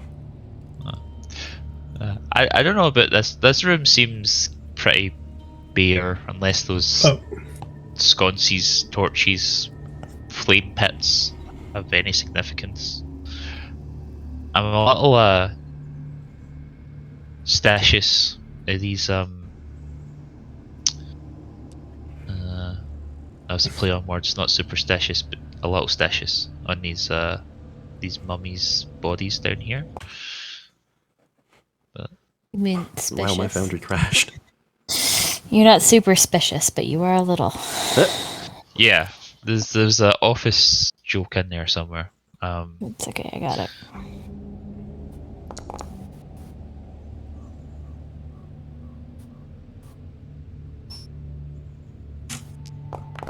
Yay, there it is. Dean, when you said earlier, God damn it, I said, sure, I'll do it, and I was going to throw a fireball on your head like that. The whole system basically shat a brick. Yeah. So Nilkrate took 7 minutes to heal Pup. That's not too bad. I'll lock the clock forward 5. Alrighty, so we'll take a quick 15, come back at 12:30. Yeah, sounds good. Alrighty, everyone, I will see you all shortly. As they say in See you Dumbarton. soon. Hubby! Don't have too much fun. I have burritos. I'm going to have lots of fun. Yeah, yeah. Hey, So happy for you, and only a little bit jealous. it's Bogo. It's Bogo. Alright, I'll see y'all shortly. See ya.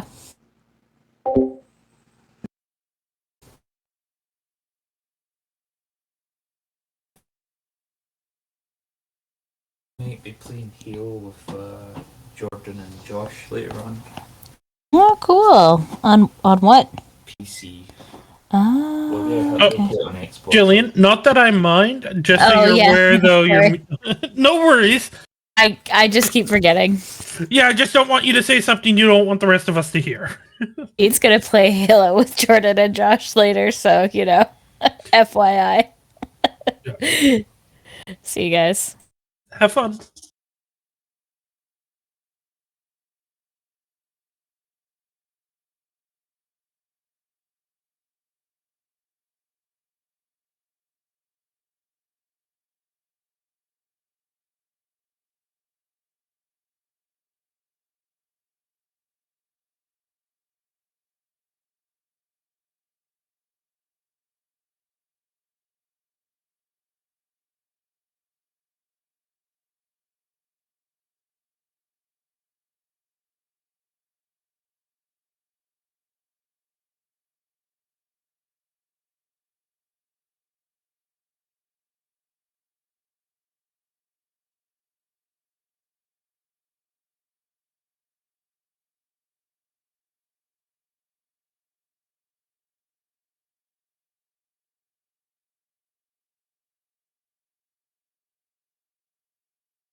Alrighty, I am back. Bienvenue. Now I'm working my way through the bean and cheese burrito. Yep. Oh man, it's such a big burrito they give you. Oh my god. I hadn't actually been there before. When I went like about a month ago, I'd never honestly been. So I wanted to try them, and I go in, and I'm staring, and buddy's like, what can I get you? I'm like, I need like a minute or two. He looks at me weird. I look up, I'm like, I've never been here before. So I just need to look at the food first, and then I can put it together. And big smile on his face, and he just says, oh, you're gonna like it. So I took my hat. I'm a little surprised he didn't look at you and go, first time here? It's just not a place I jump to before I go cheap and get Taco Bell. What can I say? But I probably won't ever again after having one of these. Oh my god. Damn. And a little spicy too. I like a spice. Well, it is the spice of life. I say I like spice, but I'm doing myself a disservice. No. You like Spice. Spice doesn't need to like you. Well, Spice loves me, and I love Spice. Make it burn. Make it hurt. I got some nice stuff from Mexico. Really powerful stuff that was brought up for me. Some ghost pepper chili to mix in. And I'm like, oh, it is really good. My mother-in-law puts like a drop on her tongue, and it's killing her. And she's like, oh, wow, this is really good. I'm like throwing half the dish. I think it was, what was it?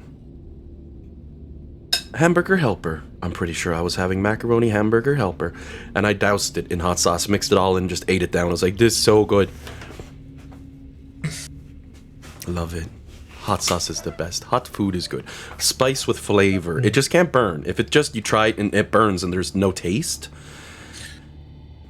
Okay, you just want to have an endurance war. I get it. We'll put you on hot ones and you'll have fun.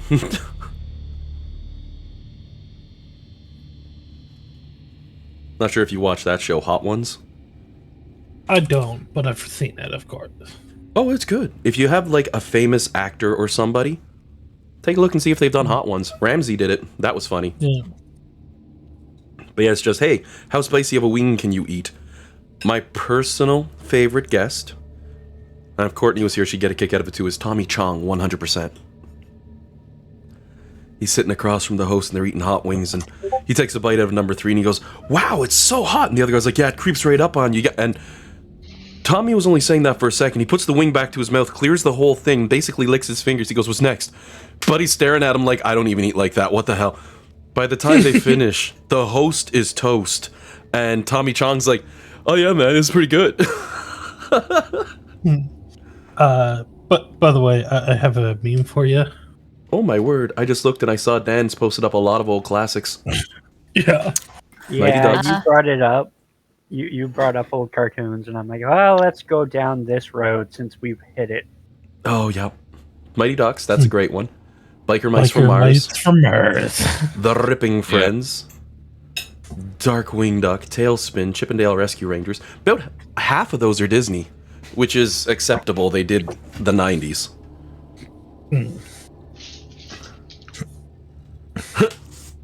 No, I developed a harmful chemical ability to make mammals from eating me. Ha ha ha, pain plant to make mouth go brr. Well, copying that image and throwing it into the group big chat on the thing for to go on to... Oh no, that's Captain Cisco again. I mean, that will work too. I am back, by the way. I'm just going to be on mute for a little bit because I've not eaten my Mr. Noodles yet.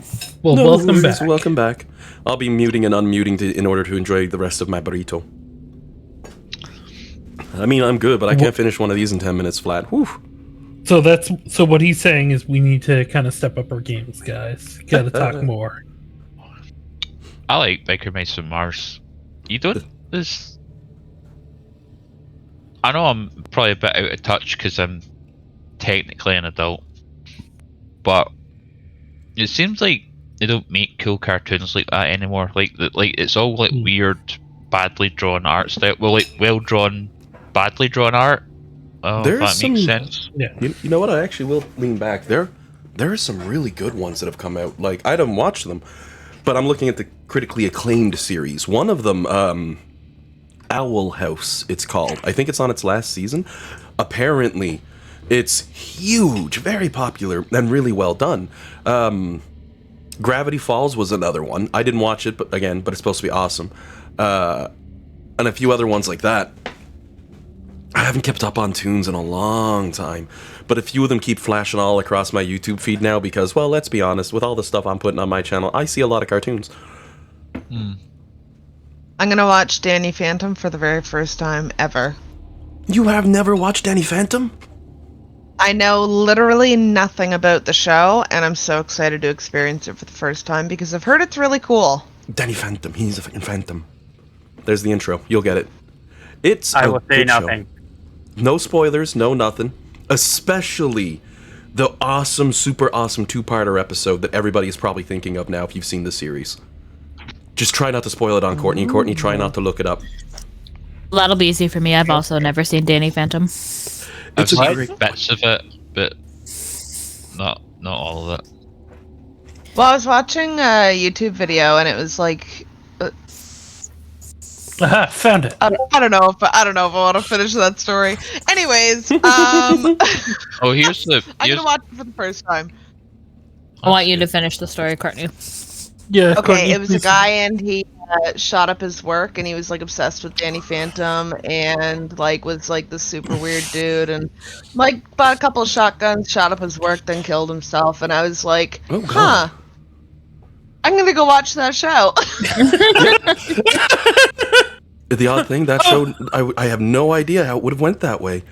I mean, Danny Phantom's He was just... like he was super obsessed with one of the characters in it, I guess, and like made his own characters based on them, and like was obsessed with it, and like thought that this character was like a goddess, and like I don't know, it was so weird. It was like an hour-long like video on this dude, and it was wild. It was insane. But I've also heard very good things about the show, and then I Amazing watched show. that, and I'm like, huh. Okay. Oh, if I was to put it on par for quality for what you're about to get into with another show, similar era, I'd say Kim Possible. Very different show, mind you, but for the level of quality that they put into it, Danny Phantom has a huge fan base. Yeah, I loved Kim Possible. What a great show. Oh, that was the best. Mhm. Call me, beep me if you want to reach me. You can probably try paging me too. That stuff works on that show for her. Yeah. They actually, I only remember a little bit about it, but I remember near the end run of the first time they were doing it, Disney said, okay, you're at 67 episodes, you're done, like all of our shows. And they were like, no, you can't do this to us, we have so much story left to tell. And they even have Ron at one point on a Vespa driving away, and it says on the back of his bike, say no to 67 or something like that. And they did get extended, so they got to finish off proper because... Did everybody see the end of all of that one? Like, I'm not about to spoil. Kim Possible? Yeah. Yeah, there was a movie too. Yeah. No, I've not seen it, but I don't think I'm gonna. It's I no don't worries see then. it in the plans. You can go ahead. The big bad, Draken, who's always like... I think his name was Draken, I can't remember now. He was, always like, it's Kim Possible and her damn sidekick. He's like, my name's Ron Stoppable. 2 episodes later, whoever he is. And that was the running joke for the whole series until the very last episode. Yeah. Ron has super magic monkey powers. Yeah, I know. It's awesome. And he whoops everybody, and he has Draken down, and he goes, who am I? And Draken's like, Ron Stoppable. And he's like, yes! Such a win. You Such see- a win. Whole series watching Ron basically be the fall guy, the comedic guy, and at the very end, he gets the ultimate win, and he's like, yes! I think the ultimate win was scoring Kim Possible, but anyway, that's just me. I didn't want to go It's that big true. on my spoilers, but yes, 100%. But I will also say they did such a good job slowly building to it, and everyone's like, you two are going to end up together. They're like, not a chance, and the fan base is like, oh, we're just waiting. We're just waiting. Yeah. Oh, God. Go Kim Possible. That's a good time right there. I watched it even until it was done, and I'm like, might be getting a little old for this one now, but this one's been on air for like 12 years. A good show is a good show. Exactly, 100%. I watch a Yeah. fair bit of Doesn't anime to matter this day. who the target audience is. I watched that new Disney movie Turning Red, and I was like, this was like good. written for me. Like, I know technically it was a kids movie, but it was for me. It was for my friends in high school. I And junior high we watched school. that. Jillian, who's to say you're not a kid still? My age.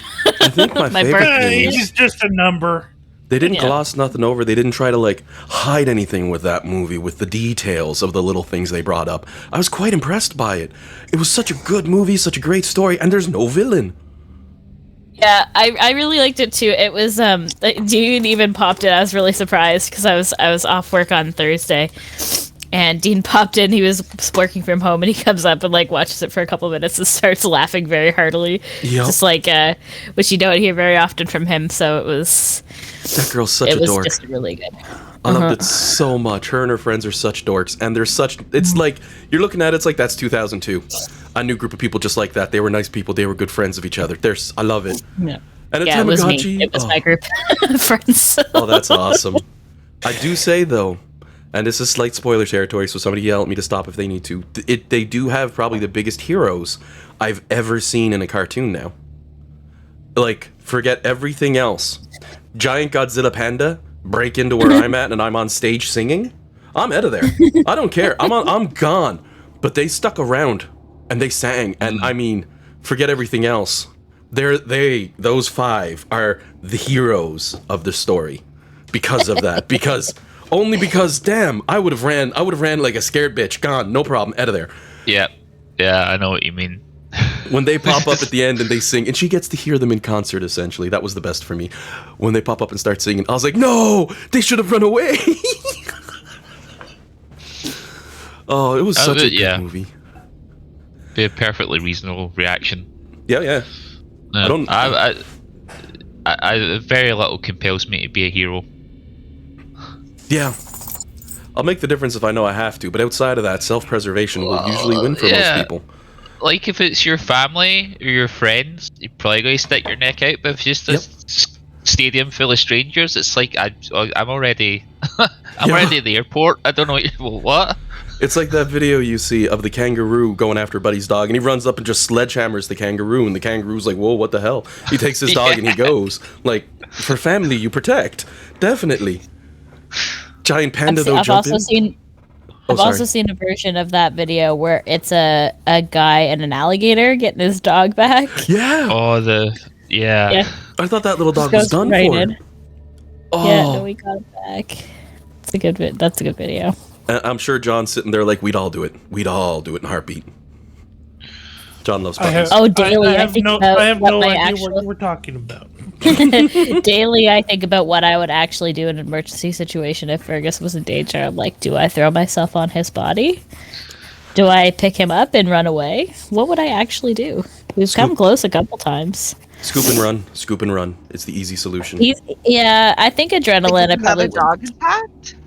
No, there's just dogs around. Like, there's been a couple dogs that have run at him because, like, there were two dogs that were off leash with their owner. We ran into them twice. They were not aggressive, but they ran right for him. And like, one had one side of him, the other was on the other side. One was barking, and then there was another dog. Well, the horrible incident that's not at all funny, but there was a dog that got hit by a car, but he was going for Fergus. And I think if he hadn't got hit by the car, I think he would have attacked Fergus for sure. And that was a big dog. Well, so that was another really close call. That was our in Jesus leaning down and grabbing the wheel of that car for a minute. Yeah. Shame for the other puppy, but yeah, it was a little traumatic. It was not a good way. I called my boss and I'm like, I'm not coming in right now. I had a bad walk. Oh. It wouldn't even matter even what that dog was doing. You see that happen? Oh, that break my heart. Sorry to hear. Yeah. No one needs to see that. Well, it was ages ago. Like, Fergus was still a puppy, but my nose is running because of the stuff, not because I'm upset. But it was really kind of shook me up. There was another dog that was around Fergus. It got away. It's amazing that dog didn't get hit by a car either. It was just like a little shitty yip dog, and its owner was like senior citizens, and they just had him out in the front yard to go to the bathroom, and it ran toward Fergus and started barking at him. Thankfully, Fergus is not at all aggressive. He was just kind of backed up behind me like, well, what is wrong with this guy? It's like, I know I Get should him not away bite. from me, mama. Help! I know I should not bite him, but I will. Please save me. And I just kept telling the owners, I'm like, can you come get your dog? Can you come get it? It's gonna get hit by... There's a car coming. It's gonna get hit by a car. Please come get your dog. Oh, it sounds like I would be preparing to score a field goal on that one, Jillian. If it had been aggressive, I probably would have yeeted it across the... Oh, good try, Fergus. Good try. Tried to hop up and miss. He was standing on his bed, so when he shoved his bed, slid out underneath. I love when that happens. He just pulled a Mufasa and is like hanging off the side of the bed right now. You didn't see that, did you, Mama? I had to learn the hard way that Kaya can throw down. Oh yeah, I remember you man. telling me about this before. Yeah, we were going for a walk, and this stupid goddamn boxer. I mean, it was a little bit smaller than her, but these people just let it... It's already attacked 2 dogs on the street, and the owners just leave it out on the front lawn, not hooked on, so me and Kaya go walking by, and it just starts, like, bolting towards us, and I'm putting myself in front of Kaya, because I'm like, okay, I can take this dog, it's fine. So I'm pulling Kaya back, but 85 pounds of no you're not said otherwise. Yeah. And she got in front of me and the dog, and she grabbed the dog by the neck and pinned it down to the ground and pushed down on it until it started to whine. Yep. And then she let it go, and it fucking took off back to its house. And I'm like, yes, girl, don't let him do that to you. And then we Yep. kept walking. That's a good dog. When I Yeah. met that dog, my Yeah. exact thoughts were, this looks like the sweetest, most defensive dog in the world. Yep. She talks a huge game. She can back it up, but most times she won't. But she did that time. I just want to point out that was torture for me, and I was very, very sad. Oh, you'd need 3 I or 4 wasn't allowed visits or to like say half an hour. hi. Yeah, we're hoping someday that she'll be able to say hi to people. We're hoping Yeah. someday we'll get there. Like, it makes sense, and I completely respect your decision, Yeah. but it was torture. We know John You're loves like, puppies. I'm willing to risk the hand. Exactly. Because honestly, John, same. Someone's like, my dog's not aggressive, or, please don't touch my dog. And I'm like, ooh, fuck, but I'm willing to risk my hand. Yeah, it's like, I will listen to you because, like, that's the respectful thing to do, but puppy... Yeah, it's so hard. I'd just be like, my hands are screwed anyway, come here, puppy. Yeah. Oh. Aw, I love dogs. Oh, yeah. I will say I'm normally not the fan of the small yippy ones, as we've mentioned. But the in-laws, now this dog passed away a couple years ago, wonderful dog. They had a Shih Tzu.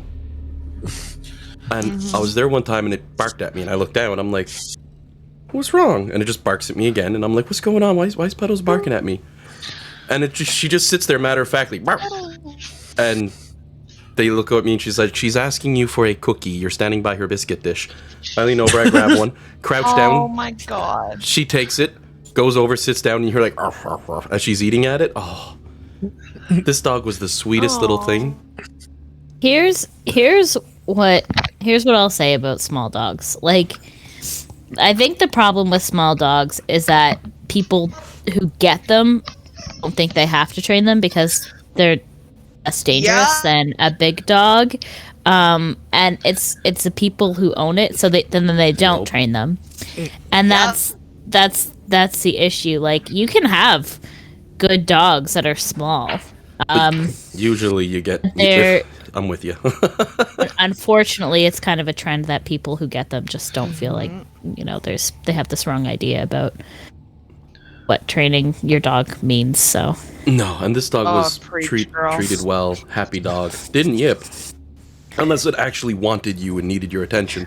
She had a habit of like doing a snuffle, like at you to get your attention.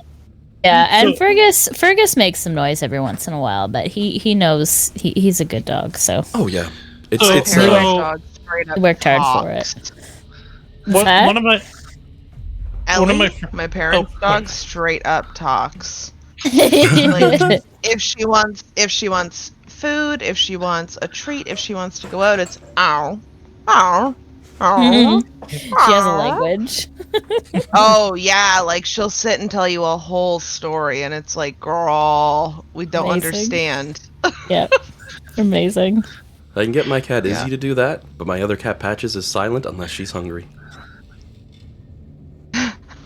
That seems like a very cat thing, though. She wakes us up in the morning to feed her, early, every day. She's gotten old, so we've actually started putting a little pain medication in with her wet food. It doesn't do anything except scrape the edge off. She has arthritis, her hips. I mean, she's 15. Yeah. And so we just put a few drops in her wet food in the morning, but every morning, about 15-20 minutes beforehand, Aww.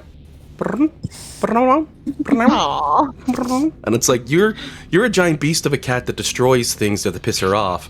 How are you suddenly cute? And she comes right up to me. It's like, come on. So cute. Oh, I like that one, John.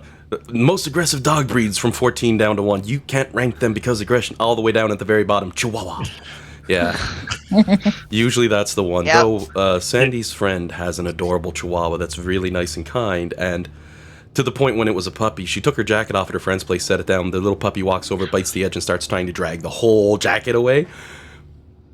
Just this adorable little Chihuahua that actually acts like a regular big dog. Kind, happy, loving, cuddly, all that, doesn't yip. But Monty was the name of this pup. My grandparents had a Chihuahua. Swear to God, it'd bite the fingers right off you. Yeah. My brother has a half Chihuahua. It's like a terrier Chihuahua mix, and he's very, very sweet, but he's yippy.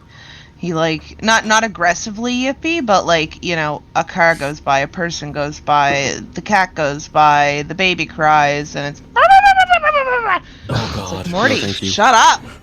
Oh, and its name's Morty? Sir Mortimer. Because if you know Rick and If Morty, we're being that's... technical. Yeah, It's a it good is. fit. It's from Rick and Morty. So growing up, a friend had a Shih Tzu, and I'm told the dog didn't bark too much. I could step onto their property and I would hear it barking. It apparently just went crazy when I was near, and it would know like that it was me stepping onto its property. Like that's happy rough. barking? Oh no, very aggressive. Like, Oh no! yeah, it was like we couldn't figure out how it knew it was me, but it knew. What a shame. Dogs have like some weird senses. Apparently, when I get run down in school, like my dog started freaking out in the house, and I was like a good 20 minutes away. Oh, that's a good dog. That's a dog that loves you very much. Yeah. Oh, we could go on and on What and a that for a bit. wholesome conversation, guys. Oh, you love to hear it. Puppies are the best. Alrighty, I'll go ahead and unpause the game, because I just paused it while we were chatting so the clock wouldn't run on yous. Not that it really matters, but it does. Because we could talk about puppies for forever. Yeah. Well, we got a room with a big shiny sarcophagus, which is probably trapped or have enemies, or probably both. Or the two doors. Or the stairs up. Stairs up? Stairs down? Oh, the stairs strictly just lead to a small balcony overlooking this area. Alright. You get the meta-knowledge feeling that there might have been a second level to this dungeon originally. But, you know, if I had tiles, I would have put them over the stairs so they disappear. But for just right now, they're just difficult terrain. Okay.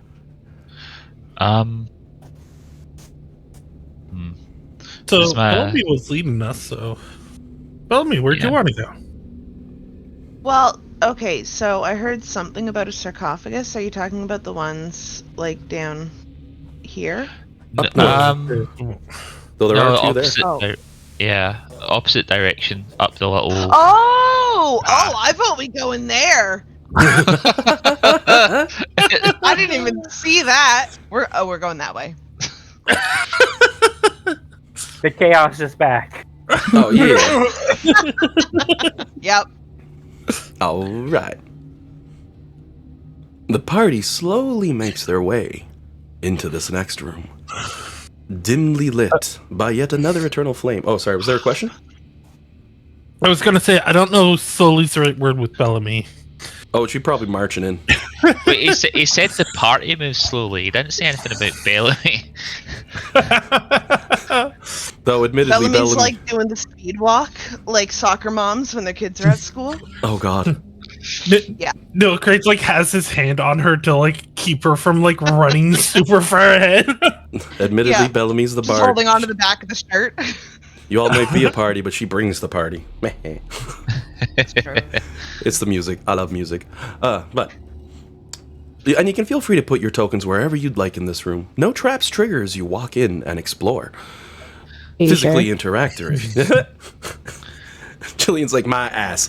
Physically interacting with things. That's a different story. But feel free to position your tokens wherever you'd like. Lulu is going to hang back here because she's huge. She'll just give a nod of her head, essentially. Oh yeah, good luck to all of you. I'm going to sit right here and let my bum rest because it still burns a little bit. You want some help there, bud? I could make you something smaller. Lulu gives a nod. Maybe next path if we got to. But I don't think it's going to be too rough in this one. And if it is, I think you'll be okay. And she just gives a big smile. Sits down muttering something about her ass. Don't make her the butt of our jokes. Rhea will give Lulu a light pat on the flank. Look towards the group. And she's going to stand here outside the front area with a bit of a wink. Just a smile. Says whoever next person to pass her by. I'll sit here with Lulu. I'll just keep an eye on her. If something goes south, I can rush in there pretty fast and be helpful. You got it. Hoping this week the voice changer's working. Yeah, Yeah, we can yeah. hear the change. Lovely. We would have told you if it wasn't. I would have anyway. I don't know. I can't speak for everyone else. I certainly would have too.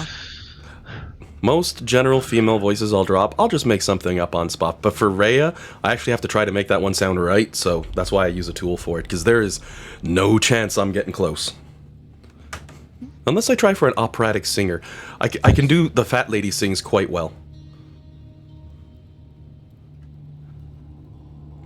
Now as for this area. Beautiful sarcophagus. Jewel inlay and nicely designed with gold and filigree, and of course it radiates magical power like there's no tomorrow. 2 large statues of gods not quite related to ones you'd know, lesser ones in whatever pantheon they're from, which makes sense. There's a lot of religions out there, but it's not one that would specifically stand out. It would be the same sort of reverence that would have for the majority of this area, how each piece is its own little separate thing. I mean, it's a magical thing that was pulled into from nowhere from a bean, so, you know. The sarcophagus itself is quite sealed all the way around. I'm basically giving you the perception info that we are getting from Alec and from Jade from just looking at it, rubbing their jaws. The statues themselves are made of a dark black stone, slightly covered in old dust, moss, and cobweb. Though the cobwebs themselves much, much too old to make you think anything is alive in this area. No spiders to worry about. Beyond that, a single pitch of eternal flame burns on the wall above the sarcophagus, providing gentle illumination to this area, shining the pretty gold, the only thing not collecting dust. Can I do an insight check on the Anubis statues to see if I think they would come alive if something triggered them to? You could run a perception check. Insight usually requires some other living being to bounce it off of, but you can definitely do an active perception, or you can do investigation to do it hands-on. By the way, did Bellamy know? Sorry, did you notice the name of the pyramid? Pyramid of... that's a big word. Beandarius? Beandarius? Yeah. Beandarius are to... I don't even know. It was random generated for the rest, I'll be honest. The big thing was the bean. The Beandarius. Because it It came the... from a magic bean. Beanstalk. Oh! I got there. Oh boy! Look, Morning. I've been doing 13-hour days for the last 6 days. Oh, My yeah. brain is mush. It's okay, bud. Thanks. All right, perception.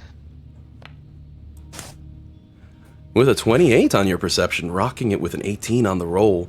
Examining over the statue, it is of incredible design, but entirely ornamental from what you can tell. It doesn't even seem to be fully attached to the floor. Could be moved if you pushed hard on it, though. It is quite heavy. That would definitely be a job for the athletically inclined in the party. If they wanted to move it for some reason. Probably could topple it over as well. But you don't see anything about it out of the ordinary. Just a well-scrubbed statue. Okay.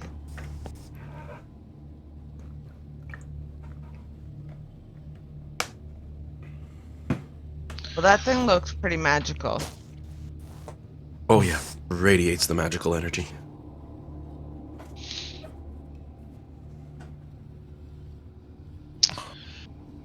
Do you think we should try a dispel? I mean, it's probably bad magic, or maybe it's good magic keeping something bad in. I just thought too much on my one thought. Oh no. Before we do anything, Jade, do you want to check it for traps? I can, yes. But the other thing I would like to ask is, does anything appear as I move around with blind sense? Nope. Nothing triggering on your radar as you walk around. I assume my true sight's not showing us anything either. Nope. Okay. I got a question. Yo. Mage Hand doesn't specifically say that I can't cast spells through it. It just says I can't activate magic items. Oh, it would need to specifically say that it can be used for touch attacks on spells, like a familiar would. But Mage Hand, it just interacts with things. You can control the hand and manipulate an object, open an unlocked door container, or do the things that I've listed. It can't attack, activate magic items, or carry more than 10 pounds. So, I'm pretty sure you can't cast a spell through it, judging by the words. I'm going to check. I do have to hand it to you, though. That was a good thought. Thanks, guys. I wanted to cast Identify, but I don't actually want to touch it. I'm in the same boat. Yeah, the only thing you could do is if you got the distance spell Meta Magic on a sorcerer. Mage Hand by default can't do it. But I see what you're getting at. Trying the Identify without touching. All right. Well, I mean, I will touch it if you guys think that would be helpful. If you want, I'm also able to do Identify, and I can do that. Let me make sure that Lux is where she's supposed to be before you touch anything. Where are we? Pretty big me? They're in the north area. I'll pull you up to where it's at. Oh, that'd be fantastic. Thank you so much. Sweet. I was straight focusing line. on my... Okay, perfect. I'm gonna go... Yeah, I'm gonna go over here, I think. That was actually lucky nothing was in the way and I was able to move it straight. That doesn't happen very often. I'm working on some finishing touches for the picture, so I hadn't been looking at my screen as much. Alright, everyone. You guys ready for me to touch this? Is it going to be Nilcrace touching or Bellamy touching? Because as Nilcrace would be like, wait, hold on, I can help you with that. But this is Bellamy we're talking about. Yeah. Oh, actually, Jillian, before we do that, you may want to be like literally anywhere but there, because then you're in the sphere of magic advantage. At what, sorry? Yeah. So I have a radius of magic, gives us advantage on magic checks. Yeah? Is that the only spot where I'm not? Pretty much, yeah. Right. I'm just trying to get into a spot where we're not so grouped together. Yeah. I can move up a little closer to the statue and kind of like hide behind it. Am I in the sphere there? Yep. Is that okay that Bellamy's there without touching the statue? Oh, yeah. Okay. She'd be Cool, crouched cool, down cool. I'm beside good. it or something. So, the question is, as this starts, who touches that sarcophagus?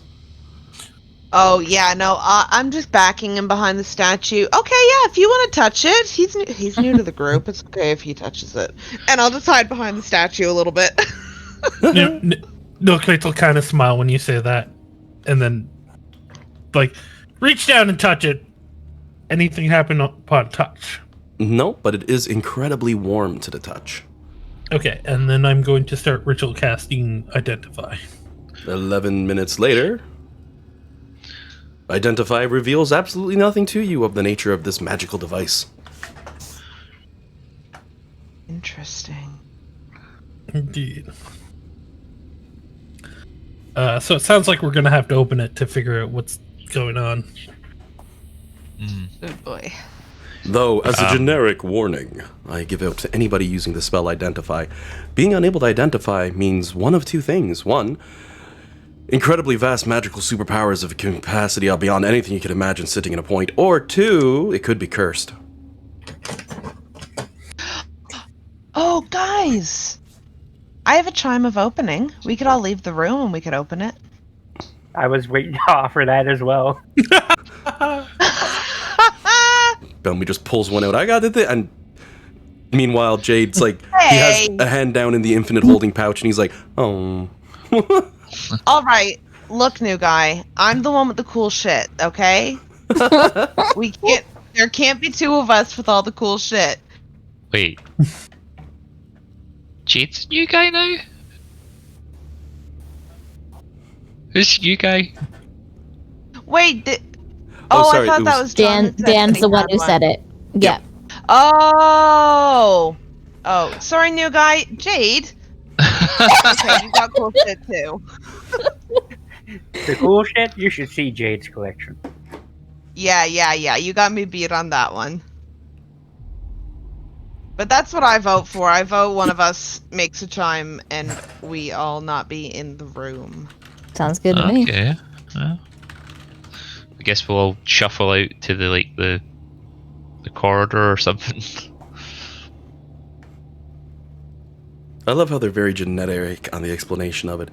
Any object can be opened, such as a door, lid, or lock. You wouldn't want them to give a hard and fast rule in 5e, Alan, would you? Sometimes it's nice that they do, but, other times it just paints you into a Almost- corner. Almost like it's the point of a rule book to give you rules and not just say, you make it up.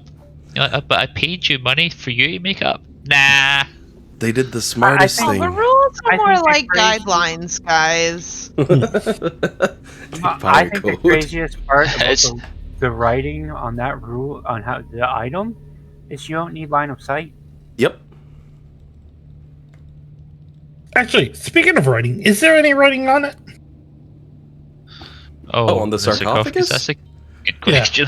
Oh, it's covered in dozens of different runes and markings, though nothing that would specifically give anything away. The usual sort of ritualistic carvings placed onto any burial device. Mentions of gods and passageways and sealing away the dead, all the good stuff, but nothing on there that would be of identifiable nature. Mostly just lore. Okay. Though with that, looking at it, it's also well beyond most of your knowledge for reading, so thousands of years old anyway.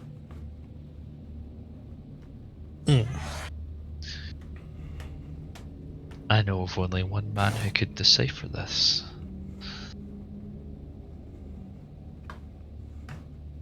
Fox will just lean in and be like, "Is it your dad?" Yeah, it's my dad.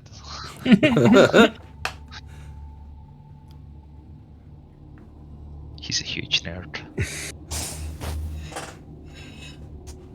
Oh my.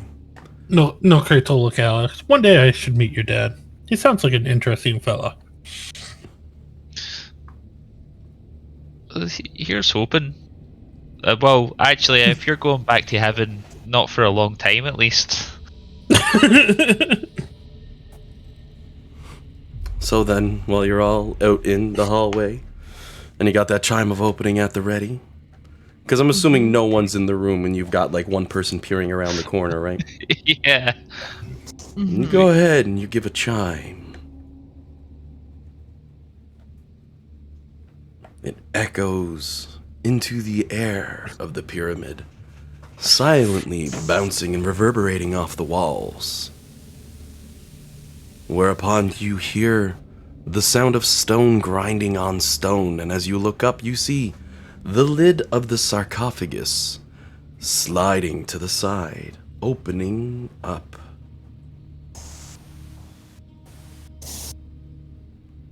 An old, withered, worn hand reaches out, wrapping gently across one of the exterior markings of it. Another coming up to catch the other side of the sarcophagus lid, continuing to slide it slowly out of the way. Before this creature sits up in its own tomb. Tentacled monstrosity of its face, looking out towards you all. You've seen such undead monstrosities in the past, but never quite something so horrifying. Seated as it stares towards the group, blinking slowly.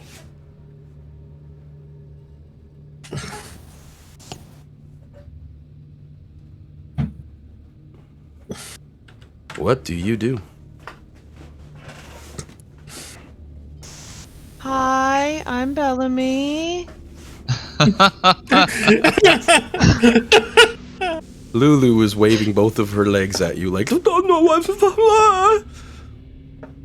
The creature before you, however, raises up one of its hands, gives a slow wave, looks back and forth a little bit, squinting, then proceeds to grab the lid of its sarcophagus and starts to slide it back into place. Oh, have a good nap. I think he just told us 5 more minutes. I think he just told us to fuck off. Whatever the assumption might be, or whatever the message, the lid of the sarcophagus slides back into place with a slow shudder as the monstrosity stays beneath it.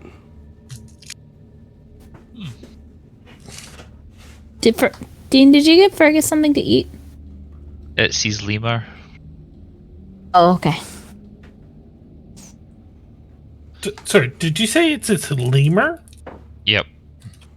It's his latest bark box toy. It's like a little rubber-headed lemur with a fluffy tail. I just wanted to make sure I heard right. Pours his Fuma food. Well, I think we dodged a bullet there, folks. Yep. Yeah. I guess, Should we go up some doors? Yeah, I guess so. I guess it decided it didn't want to fight us. It's fair. We're pretty strong, to be fair. Lulu, who's presently having cream applied by Rhea, who seems to have no trouble just slathering it on her hip as she's going, gives a nod and smiles with her big mammoth mouth. Well, you know, anytime you can get out of a situation without having to use a sword, that's a win in my book. That's true. But we should consider boarding that thing up so they don't come after us when we're not looking, because I don't trust nothing. Yeah. Yeah, Also there we a go. good idea. I've got some stuff and glue. You could just glue it shut. Yeah. I was gonna say we could also, between Flux and I, I'm sure we could like put those statues on top of it. Yeah. Maybe they're pretty big, aren't they? Maybe before we like seal it shut, I'll just write on a little note saying, By the way, sorry your pyramid is now in the 8th layer of hell.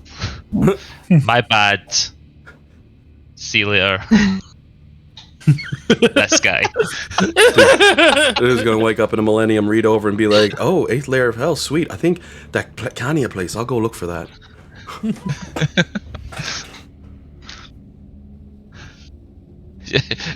Just a little note. My bad. Now, there is a limited amount of detritus in this area. It is well kept. There isn't much you could use to just block it up, and it is a 5x10 tunnel leading through to this spot. Do you think that was Beandarius? Probably. Lulu blinks and gives... his name. Lulu gives a bit of shake of her head. Well, it wasn't a mummy though. What is it? It was some weird lichy thing. I could tell it wasn't all covered in bandages. Oh, that's true. We met. So are you saying it's the daddy? No. We've met Elithid's lich before. We did. When we were looking for the skull, right? Yep. You might remember its response to seeing the party not kick the door in at its temple. Oh yeah.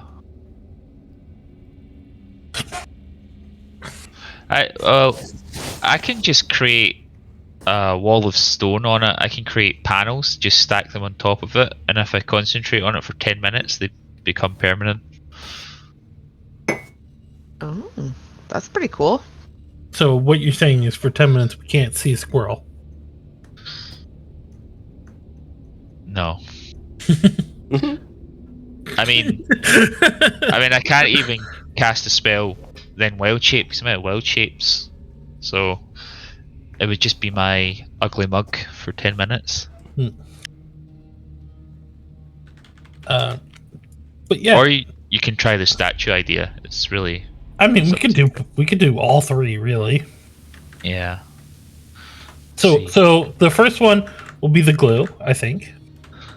Well, and then we can put the slabs on it, and then we'll put the statues on the slab. Well, are we concerned at all that if, like, we do something mean to him, that maybe he'll wake back up and not be so nice next time? That is true. Like, maybe if we just leave it alone? How do we feel about talking to him? Does that seem stupid too? I don't know. I feel like if he wanted to talk, he would have said something. Make a good point. Though admittedly, it's Bellamy staring at him from a highway, or from a hallway. Hi! And he's like, hi! Just... So very many options are left open to you. As Jillian has pointed out, you could attempt to speak to this individual, or you could seal him in, or you could leave him go. How about this? How about we use Bellamy's mage hand to slide a note through the circle, like through the gap in the sarcophagus, saying, "Want to chat?" You like me? Yes, no. I love a good checkbox note. Let's send him one. I'll definitely cast Mage Hand and slip him a note. And as you write up a note for that one, Lulu pulls out one of her tiny feathers and passes it over, so you have something to use with the ink. She gives a wink. I needed to print today anyway. And no trouble writing a little note. Mage Hand squeezes it through the side of the sarcophagus, managing to get it in. Though, a few moments go by before the note slides back out. And as you see, it goes about 3/4. It seems to get somewhat stuck. You hear a grunting and a thump from the inside as the back of it smacked. The note pops out. Though, there's no direct response to your checkbox questions. You just see sleepy written on the note in response. Aww. I think our dude just wants to have a nap. Okay, well, we'll maybe by the time we're done, we'll come back. Be like, hey guys, got any coffee? Yeah. Yeah. Or, hey guys, I'm hungry for breakfast. I need to eat your brains. In which case, we're obviously going to have an altercation. Huh? But Yeah. Let's go check out the rest of the. we'll have a thirst conversation that we won't enjoy. Oh my. Was that an ad pod, dude? Yeah, it's from D&D Court. Right.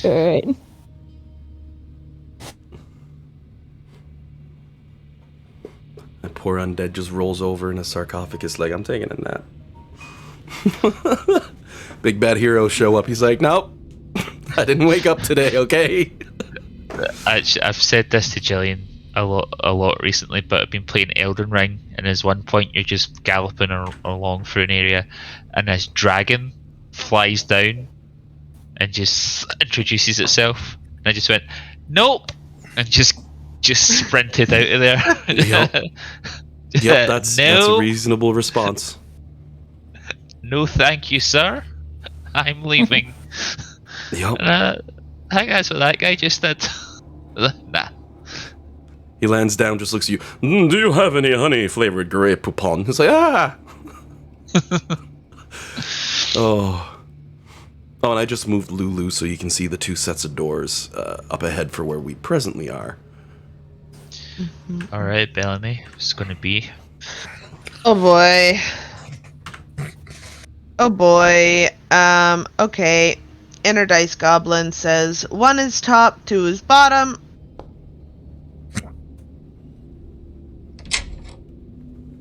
I've unlocked the top door. Alright. Because it's unlocked. Here we go. Oh.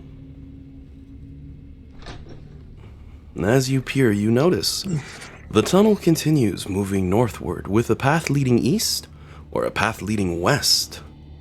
To quote old Nickelodeon, since we're talking classics, the choice is yours and yours alone. Rounding a corner, you can see in the distance to the east a doorway, while the west continues, twisting and turning into the distance.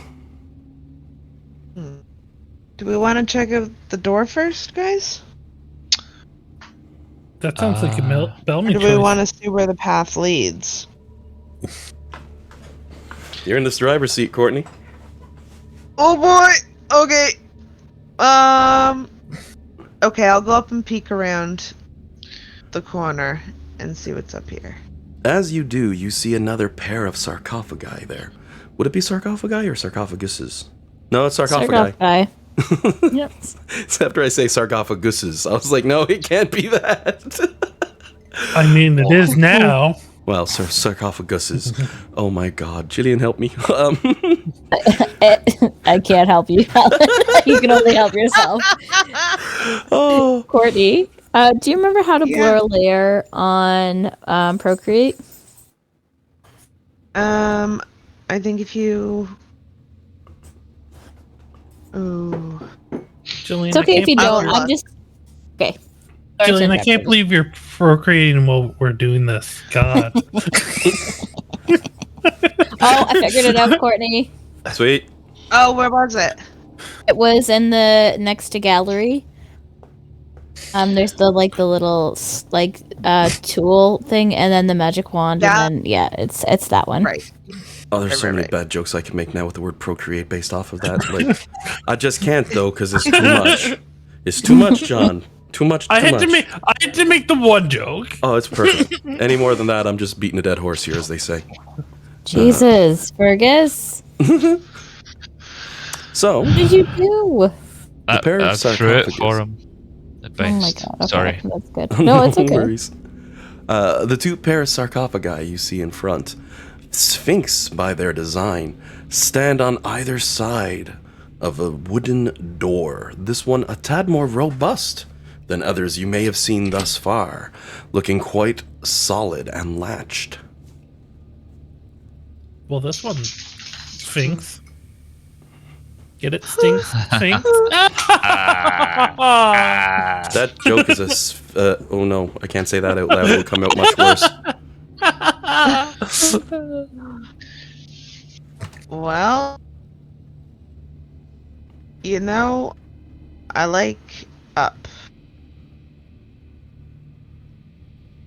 You like And getting I up in the like a morning? little bit of danger. So let's just walk right on between them. And we'll go to this door.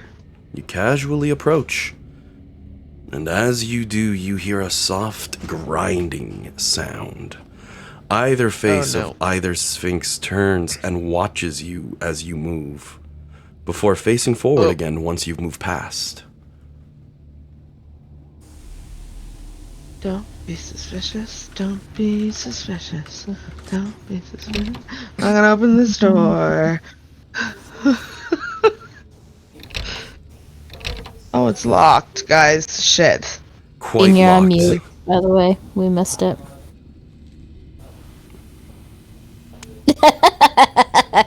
Sorry, he's having another conversation. I told him if he wanted that he was on mute. He said no. I don't want to broadcast that way. Okay. Well, now we feel left out, Dean. I hope that makes you feel happy inside, because it makes us sad. I'm just trying to be silly without disrupting the chat too much from a random D&D podcast. Oh my, oh my. We're trying to make good choices, you guys. Well, do we want to see if the other door's locked? Or do we want to just pick this one and... I feel like we've started this way, we should finish this way. Let's follow through. I also feel like this is the first locked door we've had in a while. I feel like Jade's probably twitching at this point. Scratching at the bit, one might say. I guess while they're looking at the door, we saw the statues move. I guess I'll try just a cautious. Hello? Any no riddles? response. Don't touch the statues, by the way. Yeah. Yeah. Sensible. Occasionally I'm allowed to be sensible. Especially when in character. Oh. Like, damn it, why does my character have to make sense? My character only has a 10 wisdom. I don't have to make sense.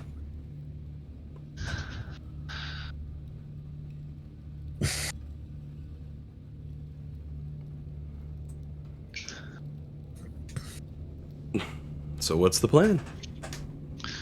Well, we're aiming to get through that door, but it's locked. Yep. Well, fortunately, we have a key. Unless it's one of those doohickeys where it's like, oh, the trap will go off unless you have the key, and we need to find the key somewhere else. But maybe I'm overthinking it again. I don't know, that picture that Alan sent us of lasers coming from the I don't know. Yeah, that has me stressed. Good old never-ending story. That's how you know you grew up into old school days. You know that movie. I've never seen that movie. Oh my word, it's so awesomely bad, but that it's good. Yeah, I didn't see it until quite recently, like till just before I left Scotland. My ex wanted to watch it, and she was like, you look like Atreyu," and I was like, I look like Atreyu if he has had an extremely hard life, put on a lot of weight, and had a mild stroke. In what world are you talking about, women? Atreyu's like 5 foot nothing. And this like a skinny little tan boy, and I'm like a pale blue Scottish lump. I will say though, that movie definitely gets saddest scene with the Swamp of Sorrows. I think it was Swamp of Sorrows. Nope. This is why I've not watched it. Though I heard a rumor, wishful thinking. I heard that was an urban legend thing that happened there. Oh, nothing happened to the horse or anything like that. It was just in the movie. It was a depressing scene. Yeah, no, but there was a rumor that was going around that the horse actually died, but Oh God, I I'm think pretty that's sure. been, I think it's been that's proven internet to be an horror. urban. Yeah, that's been proven to be an urban legend, I believe. It's like if you've ever seen The Wizard of Oz and they're like, there's that scene in the woods where someone hanged themselves. It's actually just a really weird looking creature from the zoo that when they put it in high def and rescan the film, you can clearly see it. It's kind of like, oh, never mind. Jillian, do not Yes? click on that. That spoiler. Why would you put it there? I'm telling you, do not do it. You do not want to click on it. Other people might. Why would you? Why? Oh my god! It's genius. Yep. That scene comes out of nowhere, and you're a little kid watching this movie. It just breaks you. You're like, ah! But that's the way it goes. So, evil scenes from fun movies and all that stuff in the DM with a locked door. Y'all gonna let Jade do what he does best and give it a shot? Oh yeah. Yeah. All right, Dan. Are you gonna have Jade give that door an unlock? Or are you gonna check for traps? Are you gonna do what? Check for traps. All right. I'll go ahead and shoot your mini across the map to save a little time for you. Through the wall you go. Of course, there's two statues turning their heads towards you as you walk past as well.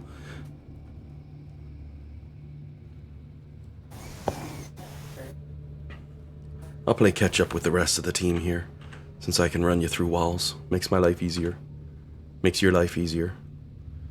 Makes everyone's life easier except Lulu, who's hanging back a little bit like, no, I'm gonna stay over here for right now.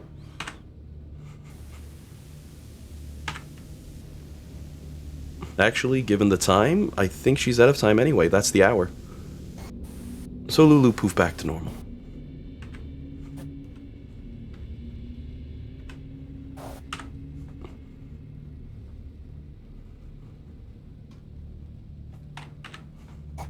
And don't mind me, Dan. I'm just doing busy work while you're setting yourself up there.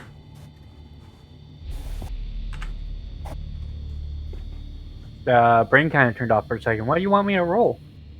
Oh, you're inspecting a locked door for traps, so you just go ahead and use your sleight of hand setup. You basically have to do that okay. twice. Once for traps and once for the unlock. Okay, because the first one is not picking a lock, I don't get specific bonuses. And then the second one would be picking a lock, so I get specific bonuses. Oh, yeah. So I'm going to do the stealth, which is the bonus, gives me the proper bonus for I'm supposed to have for check lock. And then Same math, different ability. Yeah. And that's perfect. You go ahead, you give him a toss, and let's see if Dice Jesus is following us today. Well, with a 29 on your check for looking for traps, it seems to be crystal clear, just a locked, solid door. This one, oddly, made from cherry wood. As strange of a pick as that would be for a door. Only because I can only say mahogany so many times. Mahogany. Yeah, you've got it. So you go ahead and you give that check to see if you can unlock the door.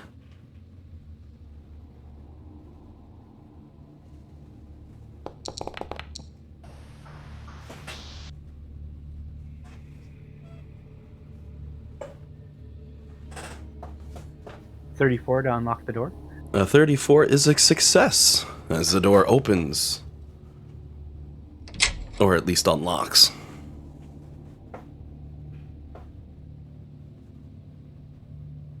Nothing else happens at this point? Nothing else at this point. You want to open it, or do you want me to open it? Well, if these Sphinx are going to come to life, they're going to do it when we open the door. True. Or there's something bad on the other side of the door. So who do we want to open the door? Why actually, not both? Why don't you step away from the door, and Bellamy can mage hand it open?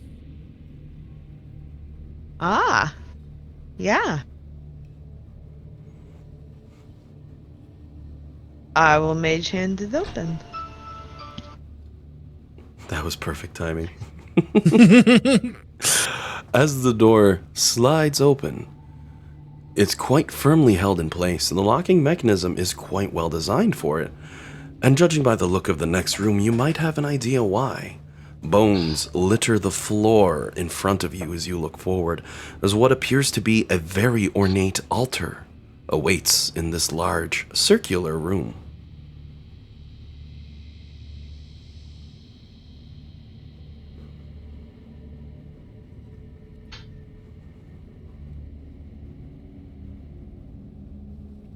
I got the party tiptoeing. Looks like a lot of bones. I will stealth and go in. Alrighty. Jade stealths his way in, and nothing seems to happen as he slowly arrives into this zone. Oh, I can do it. I'll. If we want to follow his lead, I can use pass without a trace. Alright. Bum. Plus 10 to everyone's stealth checks, Alright. I think. Yep. Perfect. And no sound is made and a few other things like that. Alright. So, I mean, we can try. Self. Plus 10.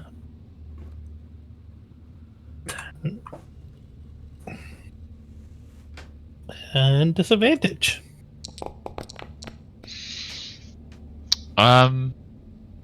would I have boots of elven kinds? It says I get advantage, but for sound only. Does that apply here?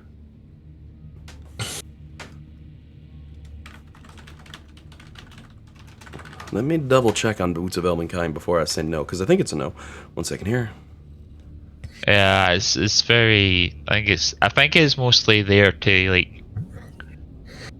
If you need to cancel out. Someone's sleeping and you're trying to sneak past or something like that. Yeah. Not for this. This is straight up trying to hide your way as you sneak into a room. Yeah. Also, I think, go ahead. That does remind me. You do remember you have the mind sharpener on, right? Yes, that's Okay, the perfect. reaction to keep. Yeah, I just wanted to make sure because it's been a while since that's come up. And I was just thinking of it.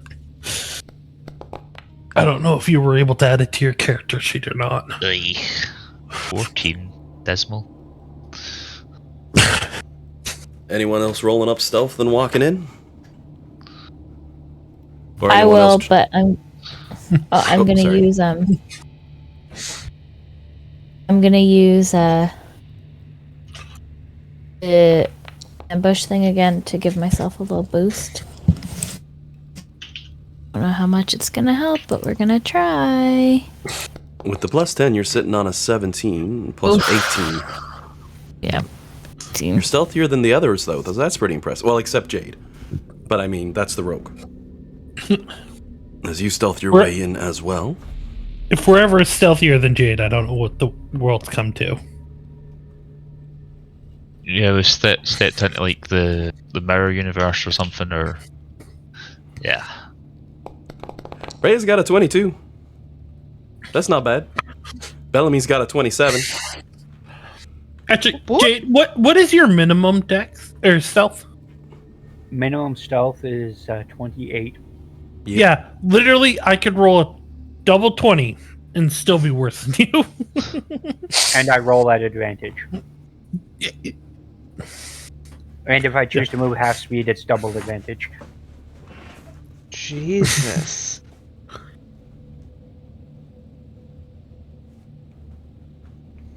Oh, I suppose I pop love shit rogues. Cool. Well, that and my magical items allow it. You can feel free to pop your minis into that big circular room, wherever you'd like.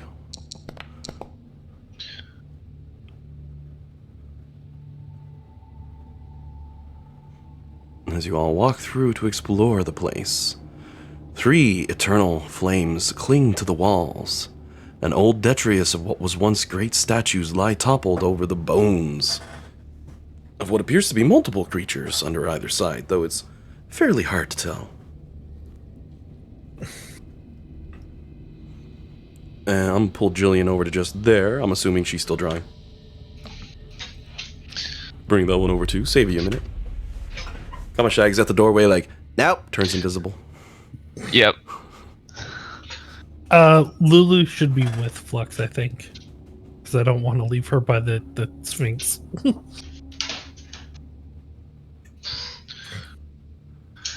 Hey! What do you think of that for a stealth roll? Not bad. 25. Does that include with that trace? Yeah, 25. Back. With Path of it. She rocking. Lulu drifts in. I am silent. I am the night. I'm Batman. And lands. And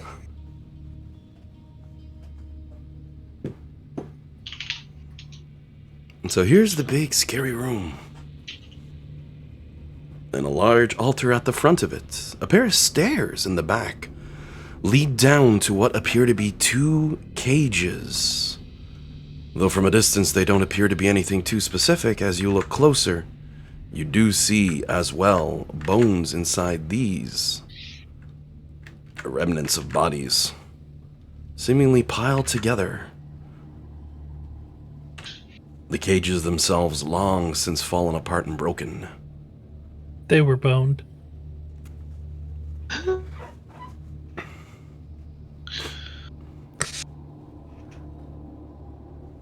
Does this pile of bones up here look like one creature or like a collection of... You can give an insight bones? or a perception check on that one. Okay.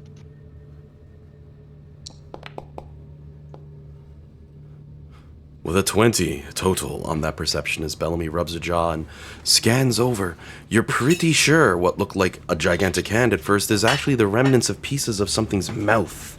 Fangs leading to a jawline, to structures, to shoulders, to a large body. It appears to be the remnants of a huge creature. But I don't know what creature.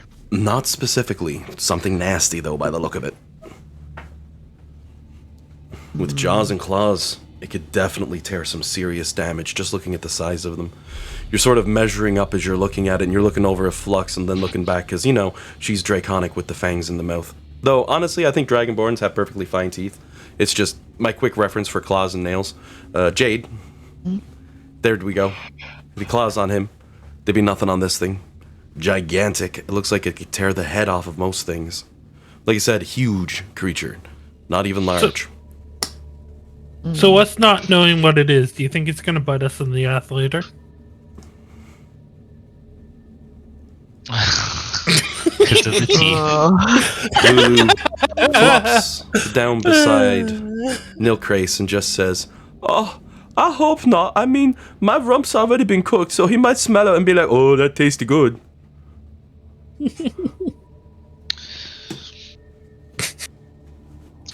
So you said that this stuff was like cages, and Sorry, these are old statuettes that have long since fallen apart and collapsed down on top of piles of bones. Down here in the south, beyond the steps you see, are 2 cages, and inside of them, bone. Right. Okay. Though the cages themselves have long since fallen apart as well, and wouldn't be able to keep anyone inside. Could I have a look at these, this like skeletal body and see if there's any like damage, like if it's like been killed? It might be difficult to tell, but I don't know, like a mark, like a, like a puncture in the head or something. Give me a perception check as you examine over the body. Okay. And you'd have advantage on this check. Okay. Meanwhile, Courtney's probably like, hey, why the hell didn't Bellamy get advantage while she examined a skeleton? And that's for a really simple reason. Especially since you're sitting on a 30, goddamn 7. As you examine the corpse, this leftover skeletal remains, you recognize it, in fact, only because you've already fought one of those centaur mummies prior. The remnants of it lays here on the floor, though presently inactive. You would assume as well the one over here, the same. But this to the north? It's got way too many bones to be a centaur mummy, much larger than them. Okay, interesting. I'll share the news with everyone.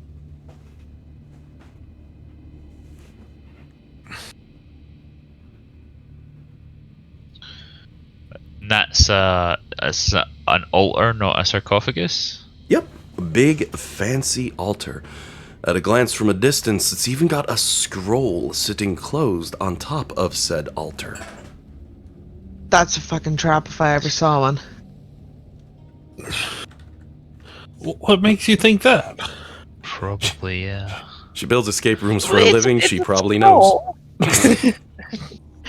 It's a scroll sitting on a big altar with a big pile of bones next to it. That's a trap. Don't mind me, the resolution on that scroll was a lot bigger than I was expecting. So, what we could do, these are kind of options I'm thinking. We could smash the bones up now before they come to life. And then we can look at the scroll. We can mage hand to try and pick up the scroll. I'm sure there are other options, but that's kind of what I got right now. Yeah, I was going to go and look at the skeletons in the cells to see if they were centaurs as well. Because it feels odd that you think like the centaur mummies would be bandaged up and prepared. Yeah, like part of whatever this is. Before I step on the stairs, the DM might be slightly limited on the pictures he was able to use for that. Yeah, before most of us don't plan on going down that hallway. Would you like me to fly you down that hallway? That way we don't have to worry about stepping on any traps. Sure. I was going to say I'd take a leaf out of Jade's book and look at the stairs to see if any of them are a bit dodgy, but if I'm just getting gracefully carried up, that also works. Yeah. One Princess Carrie coming on. I assume the position. No crates will fly over, pick him up, and kind of fly him down. Yeah, no, don't need to worry about the pitfall traps if we can avoid it. Yeah, it would probably make sense for us not to have at least go in pairs at least. Yeah. All right, so I'll have a look at these then with the gentle breeze of Milcrate's wings. Piles of large bones sit in this area. Very large creatures, it would appear, chained up and put away. Jillian, that's really well done. Thanks. Oh, yeah. Well, you got a tabaxi there, too. Cool. That's his name's Wade. Yeah. That's awesome. Wade and Jade. I often get them mixed up playing your other game. Understandably so. I threw it up in the other screen just to show it off because that looks good. I want that in there. Yeah. I did think it was a pretty good coincidence that Alec goes adventuring with a tabaxi rogue and then completely unprompted Josh plays a tabaxi rogue that goes adventuring with Alec's dad. It's like, that's spooky. I'll have to tell him you know too much. Wait, no, I didn't say that. Jade just appears there beside the other tabaxi at one point. Everyone's looking strange. Like, what happened? Jade shrugs, says something about trying to use Dimension Door, and it backfired.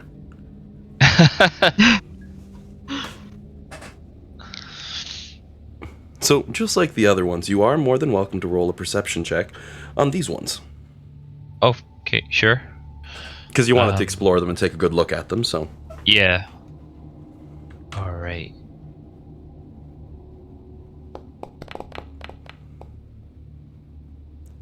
They're definitely a large creature, skeleton in nature, looking quite powerful, and you see a gigantic axe with it. It also appears to have horns on the top of its head. You're not 100% on what exactly the creature might have been at one time, though. You can't make it out enough with the bones with a 21. I must ask you a question. Should we take the axe now? Probably a good idea. There's horns in its head. We're using an axe. Does it have feet or hooves? Hooves. Okay. I have a better idea. Okay. Yeah, we should probably take the axes. Let's put those away in the naughty cupboard just in case.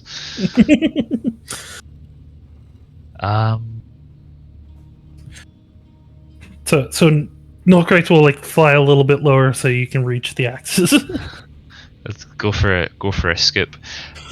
I'm trying to figure out what's going on here, because it's I was thinking maybe these were prisoners that were to be sacrificed, but why would you give prisoners axes? Yeah. So maybe they were but why would you lock up guards?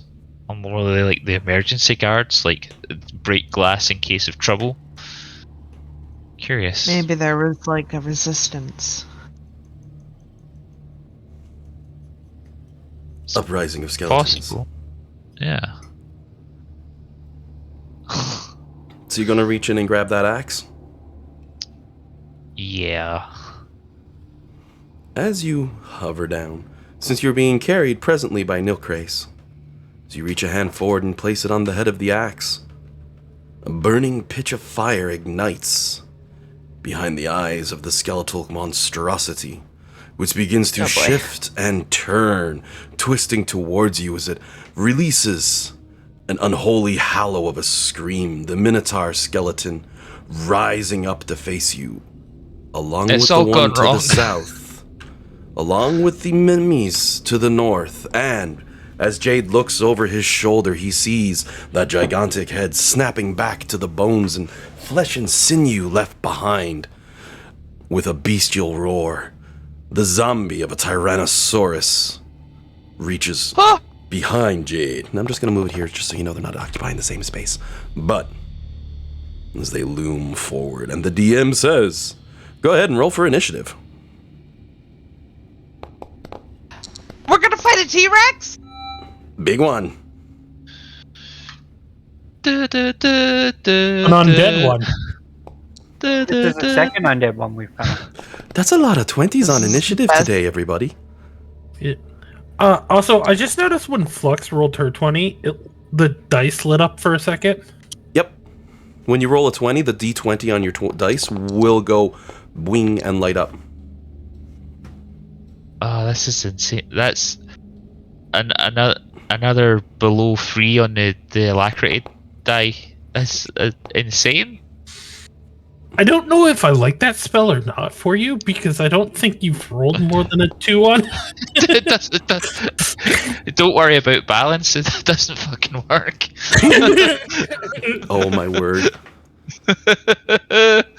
Oh dear. I mean, I guess it sometimes makes sorting out initiative a little bit easier, but for the most part, well, you usually for whatever reason that's been your tiebreaker.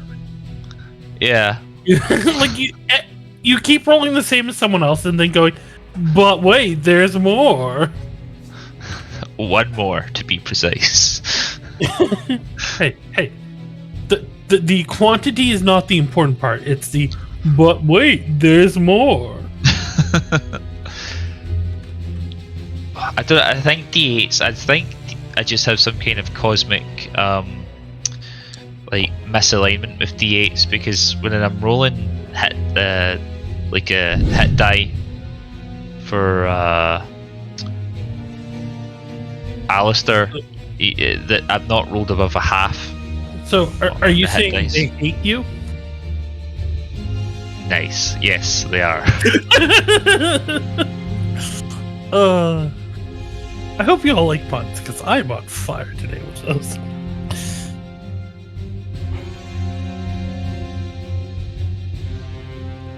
Weird. No, I mean, I'm looking through my pop-ups. They actually put the names on them now, and I'm trying to find which one would be surprised. I don't actually see surprised as one of them. How did I get to? So this works.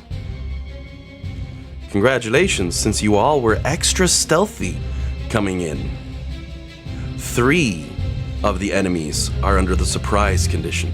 The Tyrannosaurus zombie is not one of them. Apparently it caught the scent of jade, jumped up and said, "Yum, yum, yum, dinner." And the DM might have said it can't be surprised. You know, just to make at least one thing in this encounter strong. And the one, of course, that you reached for the axe from to grab. Well,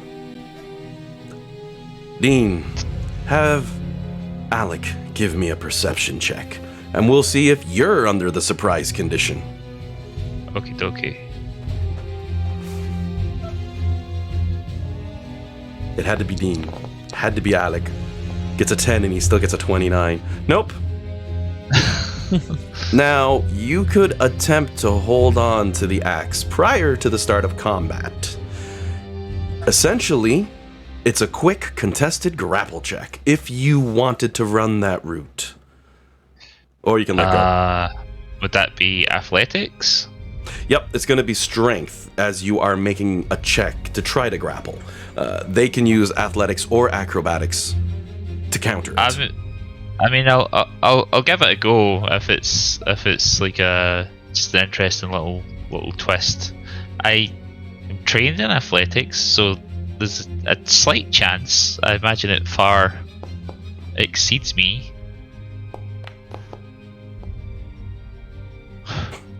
Oh. I had to put it up in public so that you could see how close that one was. Just. And no more. That dice Jesus. Oh my god. You managed to hold on. Now this occupies one of your hands. Keep that in mind. This puts the Minotaur under the grapple condition at the start of combat. He also has disadvantage on attack rolls because you are holding on to that weapon. So, just on a heads up for that one. First up, as combat rolls in, Bellamy. Give me a perception check. And this is completely not related to being surprised or not. Okay. Everybody else is not surprised. You snuck in here, and by rules, the ones you've surprised, well, 15 on perception, you don't notice nothing. A centaur mummy has reformed in front of you and behind you, along with a Tyrannosaurus zombie looming over you and your friends. What do you do? Yep. I'm gonna throw up. I don't think it's scary enough to warrant throwing up. Okay, good timing, I did John. a thing.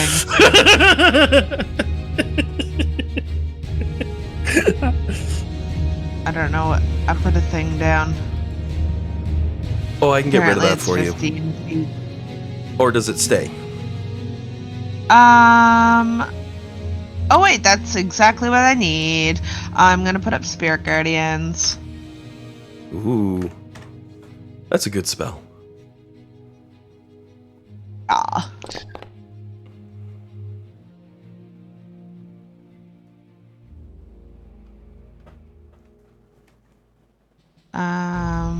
So they have to make a Wisdom 18 save. And I'll put up the text for it.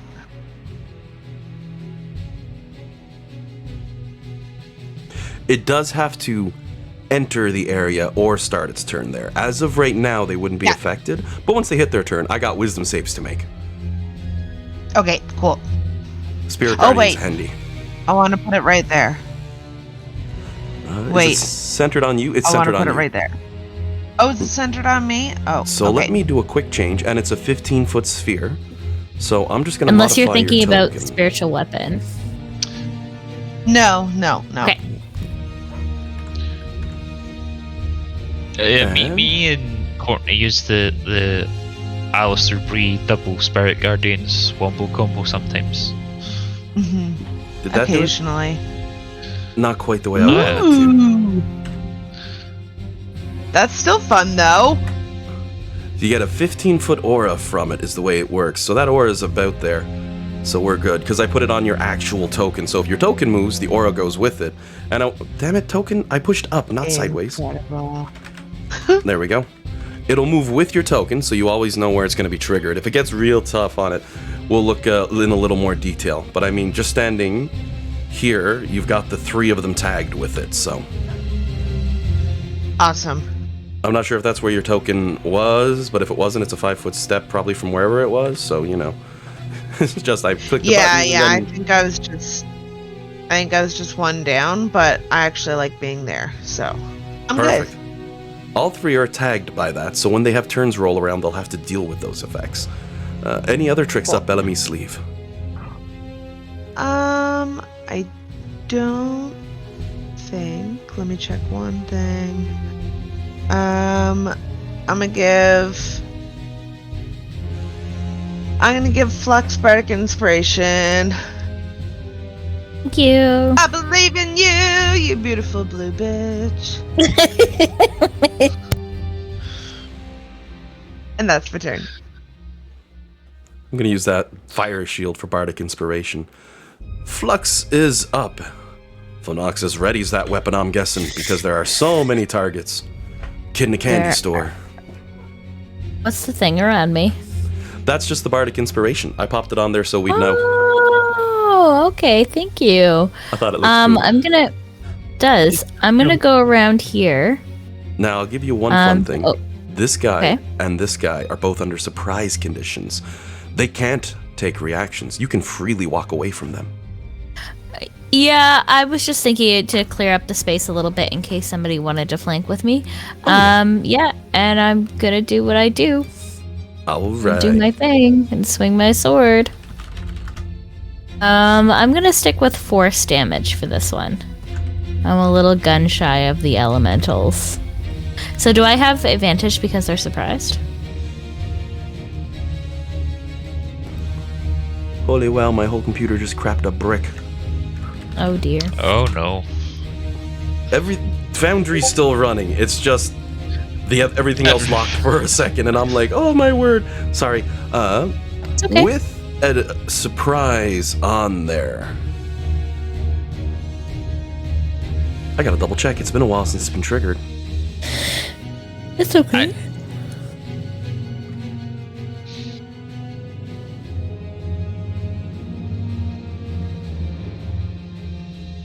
I don't think it grants any negatives of that regard. Because I don't think you get advantage for it. I'm just double checking. It just means they don't get to do nothing for a turn. You get a whole free turn against them. Oh, that's alright. No actions, no reactions until after I rolled their at first advantage turn. anyway. Sorry. I don't know how you want me to handle that. They're both pretty low, but I can reroll it if you want me to. If I go with that 2, the worst roll you can possibly make, you become a solid 20 on that attack, right? Right. That's a hit. Roll your damage. Okay. I'd only be re-rolling to try to force you to give a 1, so I'm not that mean. I'm just gonna roll my 3. Yep. 3 tags. I assume they're all okay. You gotta roll a 1 to miss. A 2's gonna hit on these ones for their AC.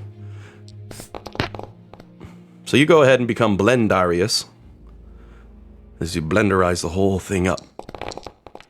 28 points. Another 26 points.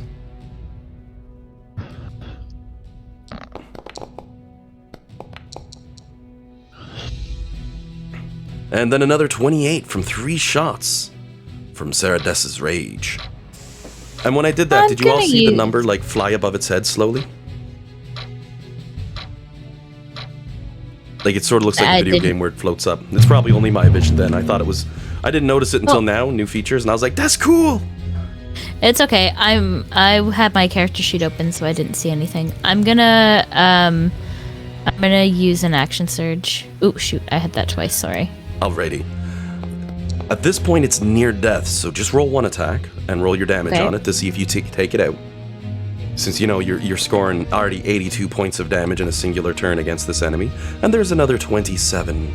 With that, it is quite certainly dead. I did see the numbers you were talking about. Oh, popping up? Yeah. They're pretty, aren't they? It's like a Final Fantasy. Sorry, John. It's like a Final Fantasy. And plus, you can clearly see what its HP is now that you've killed one of them. So there's a second one over there. So I'll pull this guy off the map.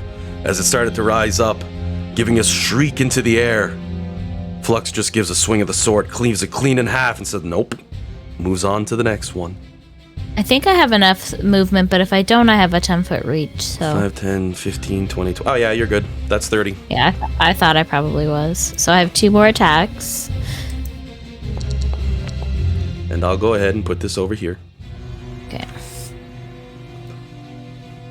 You're going to roll a 20 against... Oh, shoot, I thought it was going to be a 20. It's hovered. 2 more hits as you drive your blackened blade against their squishy, bony forms. 25 points of damage from the first slice. I'm going to hit the button. And Bazing with the number.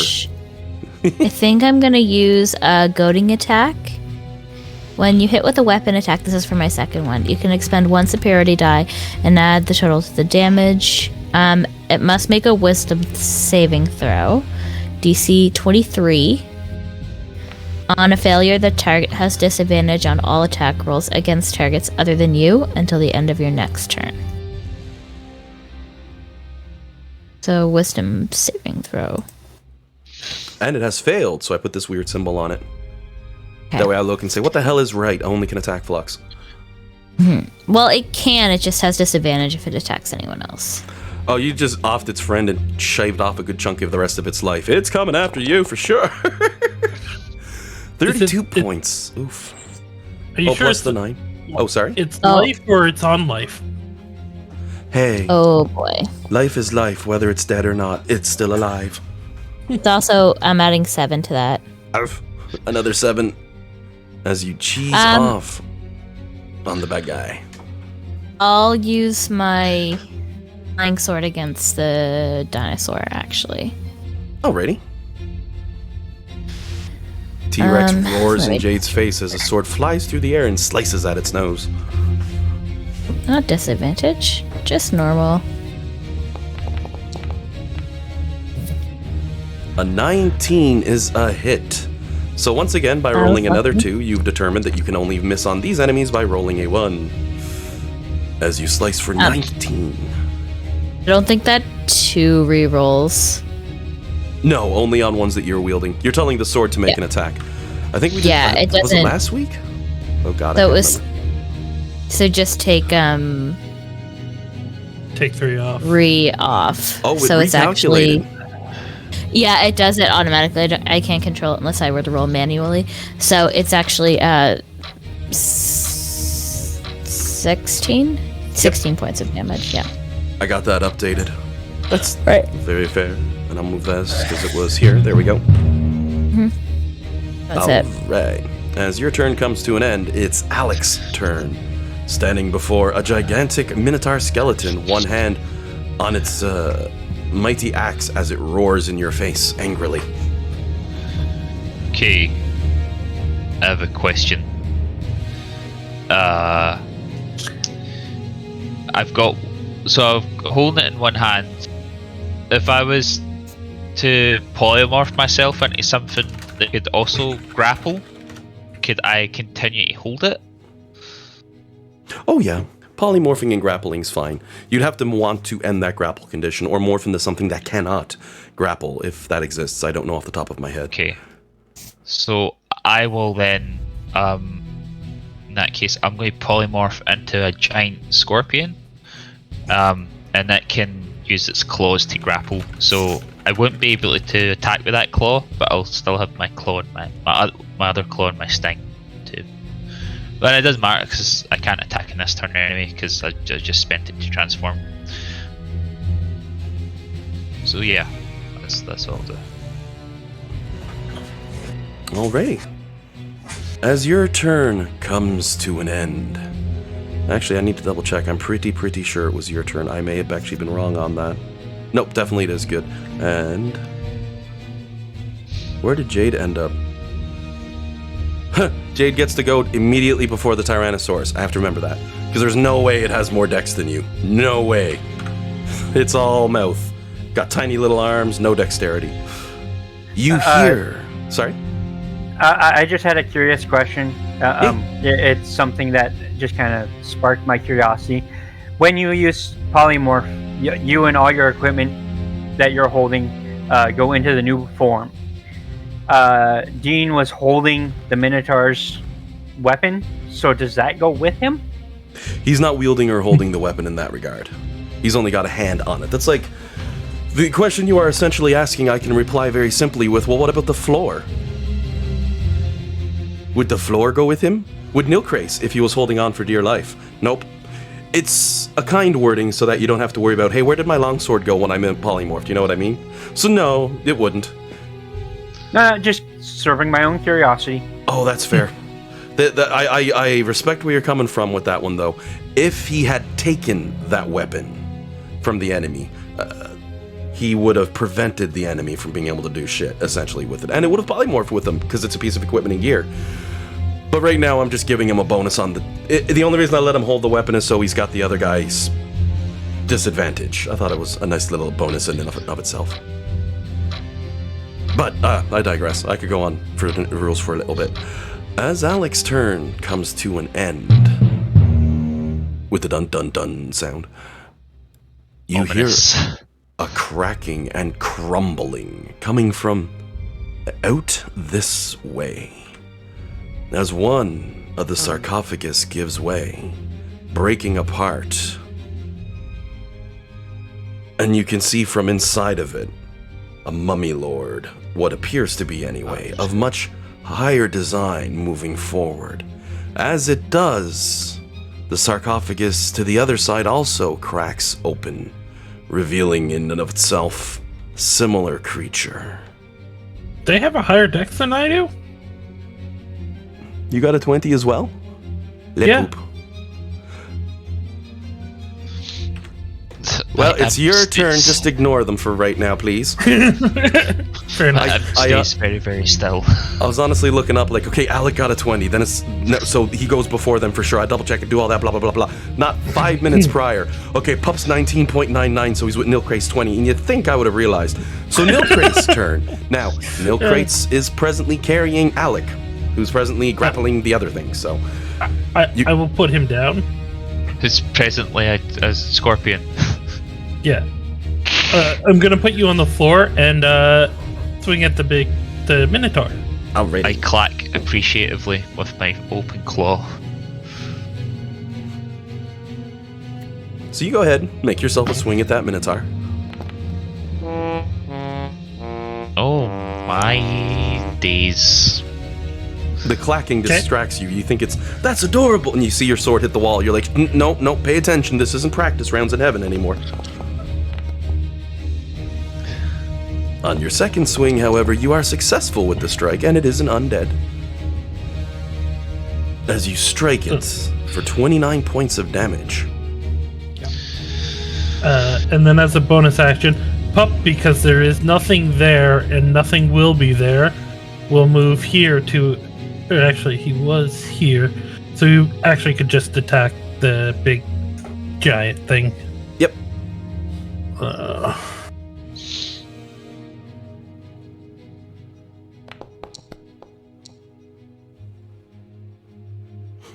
A 26 is a hit against the Tyrannosaurus zombie, it being large as a barn and just about as slow.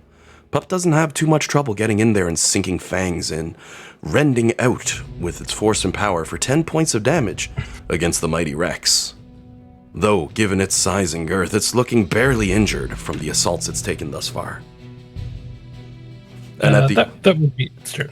At the end of Nilkrate's turn, you hear cracking sound outside and blah blah blah, blah comes a mummy lord and his friend over here too. Oh no, where did he come from? Oh my god, I never would have seen that coming. As it gets close and looms in on Jade, moving straight into Rhea's line of attack, but not seeing her since she was around a corner, Jade being the primary target.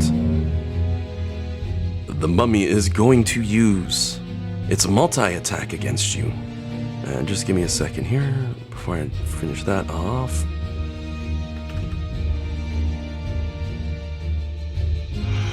Who has more between the two of you? It has to be Alec for that. Yeah. I'm just going to fix this initiative order before it drives me mad. Though If it helps, I got a 1 on my D8, so I'm at 21 technically. Oh, perfect. I'll put you up to 21. That makes all the difference in the world. And, right. Dan, I'm going to need a wisdom savings throw as the Lesser Mummy Lord sets a dreadful glare upon your character.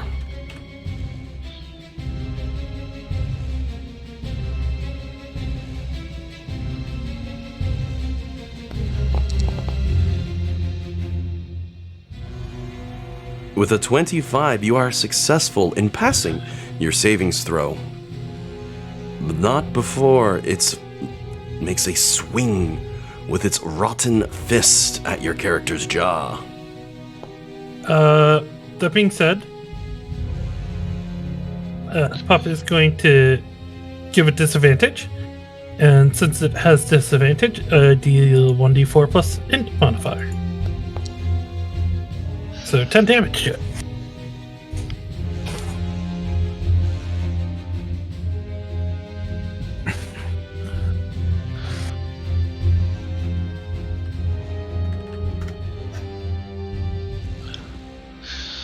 I just want to point out the dog is now defending the cat.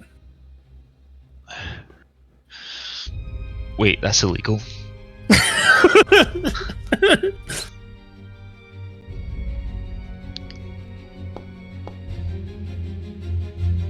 And it misses as it swings at Jade. So that's going to be it for the Lesser Mummy Lord's turn. Now it's the Centaur's turn, who is no longer under the surprise condition. They are now able to take reactions, but that's all that they can do. Jade, you are up. We're going to get through the rest of this round, then we'll probably call it for the week, because we're already a fair bit over. Okay. Indeed. We may have been a little chatty today. Maybe a little. We got Courtney on board, so it was kind of hard not for us just to have a good time, you know what I mean? Well, I was about to say, that's definitely my fault. How dare you make us have a good time? What is wrong with you? I don't think you can say fault, but you can definitely take all the credit. What's your snack of choice today, Courtney? Chocolate chip cookies! Oh, yeah. Mm-hmm. Oh, I gotta delete the bones out of this area. Almost forgot about those. They turn into creatures. Honeysickle lines up a shot against the zombies or the Mummy Lord. I'm going after the zombie. Alright, you spin around. Levy a shot towards the mighty Tyrannosaurus zombie. I don't know why, but for some reason I feel that needs to go.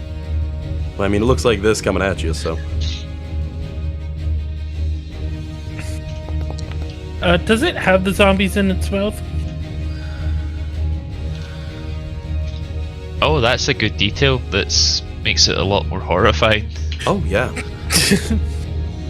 Wait, what's in its mouth? Zombies. Sorry, I didn't say anything. Oh boy. 22 I love lands it. shot. I want one. We fought one of these things before. Instead of a breath weapon attack, it has like a zombie expulsion attack. Yeah. What? It spins out like, I don't know how many like is it like a couple D6 zombies? And because Pup is within 5 feet, I get sneak attack. Go Pop! You know who needs one of these? Bree. Oh, no. You haven't. You just got a pet. Yeah, but I could have another one. She could have a pet that makes pets. And that's 13 piercing plus 25 for sneak attack. The extra d6, which one's that again? Is that necrotic or poison? No, that is sneak attack as well. The extra d6 for a honeysickle, right. Yeah, honeysickle does the extra d6. So let me apply those in. You'll get to see the numbers float over its head for a second here. As it's looking injured, but still standing strong against you. Anything else for Jade's turn?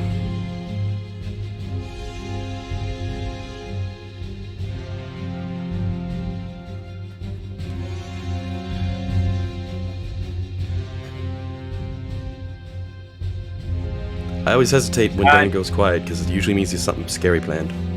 No, I was debating on casting spells and stuff, but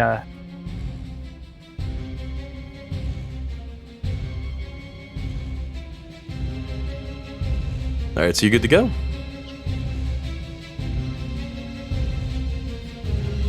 yeah, that's it for me. Alrighty. Next up, we have a Minotaur skeleton, who is now no longer under the surprise condition. He was shocked, apparently, because I clicked the wrong button. Other Minotaur, however, is an active combatant in this, as he was triggered. He's going to make a swing with that great axe, as he attempts to chop, even with disadvantage, against you. Okie dokie. My AC is 15 as a giant scorpion. Sorry, so he's attacking Alec? Yep. Just pointing out that centaur mummy should have been made. Did it make the wisdom save for against Bellamy's spirit guardian? Oh, both of them have to. Or, let me take a look here. I don't know if the lesser mummy lord came close enough, but it's turned past since Bellamy cast that. It's 15 feet, right? Yep, it has to make a check for that. So when he attacks my friend, I get to attack him. You get 2 reactions? Puff gets a reaction and I get a reaction. Oh, wow. So, did Pup attack the first one then? Yeah, Pup was the one who attacked the Mummy Lord. Because he's up by Jade and I'm down by Alec. Yeah, no, listen, that's fine. I just, yeah, I missed it. It's my way to catch up with your like a million attacks a turn. It's okay. I don't mind. I was just, I just missed the part where it was Pup doing it. That's all. Yeah, no, just having a little fun.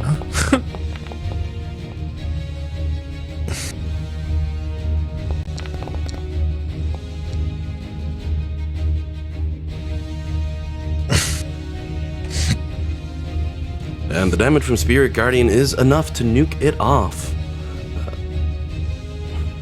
I'm actually going to have to put this guy in this corner here because he wouldn't... They're smart enough to not run into a magical effect. Those guys are. Other ones, not so much. So Bellamy offs the centaur up this way. Yeah. If he moved up there, that would mean Pup's disadvantage thing didn't take effect. Yep, I'll have to do a reroll for that as well. Okay. Which also means he doesn't take that damage. Yeah, I've already been working back on numbers, which is why I've been quiet for a half second. Sorry, it was just something I'm like, oh yeah, Bellamy has that going. Alrighty. As he slugs Jade in the jaw, I'm going to need a con savings throw.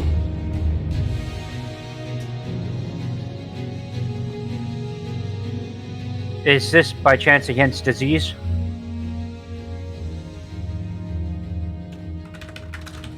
I'll check and see if it's classified to one, but I don't believe.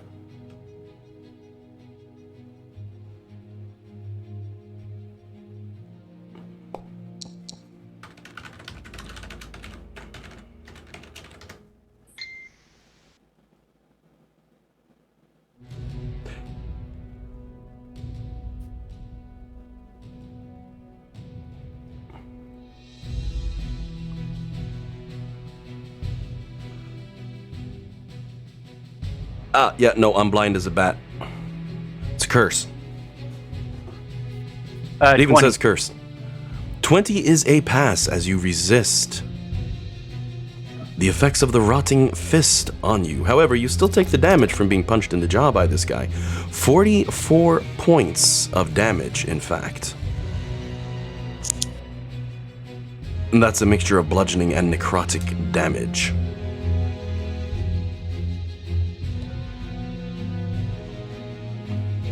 As it looks like this mummy can really throw a decent punch.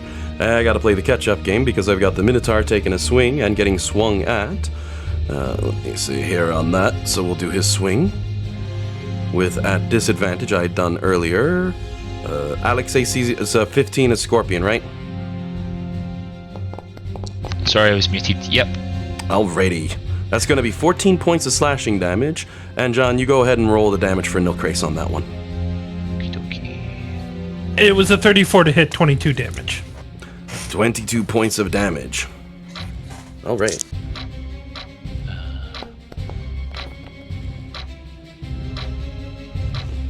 Oh, you don't need con save. That's just Jade. Oh, well, it was for concentration. Oh, But right. I just realised the DC was 10 and I get a plus 10 to the save, so I probably didn't need to roll that, yeah. Alrighty. Rhea's turn, and since I've been rolling with Courtney, and since she's here this week having fun, Courtney, you want to throw down 4 attacks for Rhea against the Mummy Lord? Yee. Unfortunately, the wall here is too cramped for her to move into an advantageous position, so you'll just have to do a d20 roll. Now, this is also, as mentioned previously, most likely, you just don't want to roll a 1. Someone else is gonna have to do that. I gotta grab this call. Okay. Let's see, who was furthest off on the initiative order and hasn't yet run? That would be, that was Jillian. Well, you usually do the chopping and the slicing. Oh. Okay. Where can I find Rhea's link again? I'll Is pop it right up. nearby? Oh, that would be perfect. Thank you. I always keep it Just handy. didn't want to have to I gotta go scroll there. through a bunch of stuff, and I wasn't expecting to have to roll her today, so Oh, no worries. didn't have it pulled up.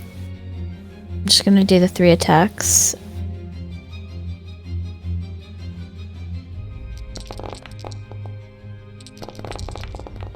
Is it? It's 4, right? Yep. Okay. Let me just apply those.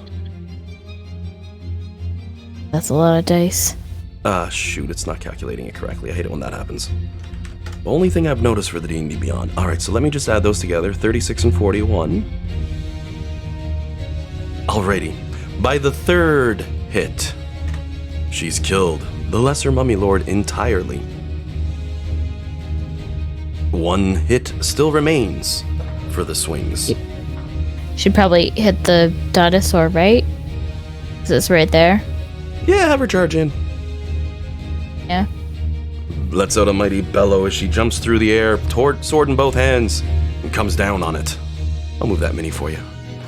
You want to go ahead and throw out one more attack Both roll? moved it. I rolled 4 already, Oh, so I that see. last one I'm blind. was a 24 and 32 damage. 32 points of damage to the Tyrannosaurus zombie.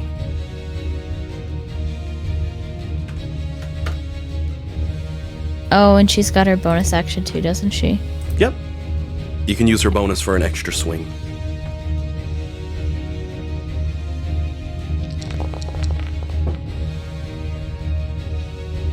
"49 points of damage.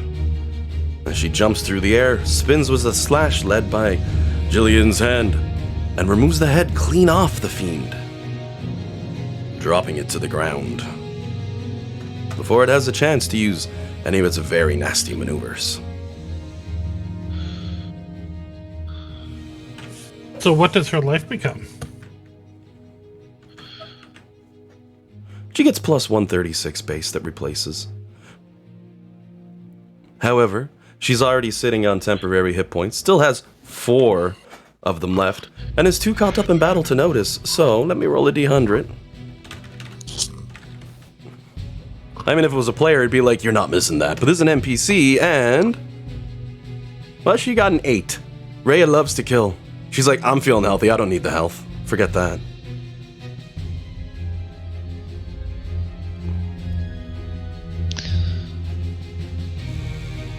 Though I should check the wording on that sword just in case it's mandatory. I don't think it is.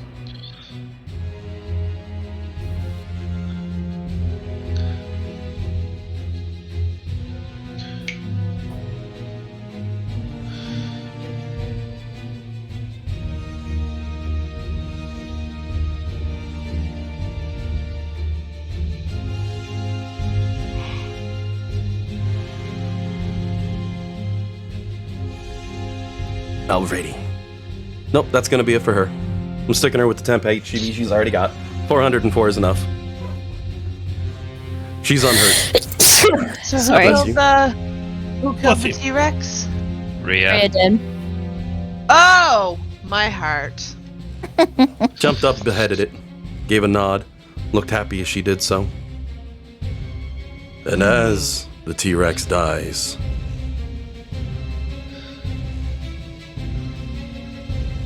its body erupts.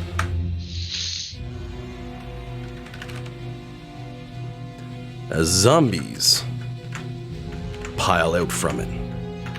7 of them, in fact. Because, I have to follow the rules for a challenge rating 19 battle. However, unlike what the rules say, these zombies will all act together on the same initiative order. As slow as their initiative is, and I just rolled them in. But they are individual pieces as they pile out from the undead body. At this point, the remaining Lesser Mummy Lord charges in towards Rhea, roaring in anger, as he tries the same effects on her, along with swinging the rotting fist. Her saving throw for wisdom, though. I meant to do Constitution, so I have to re-roll that. Her saving throw for wisdom. No, it's wisdom. That's the wisdom for the dreadful glare. Let me double check here. Maybe I shouldn't roll her saves. Oh. No. Because she failed by 5 or more. Oh no. Rhea. So she is frightened and she is paralyzed as she turns back and says, "There's another!" Ah!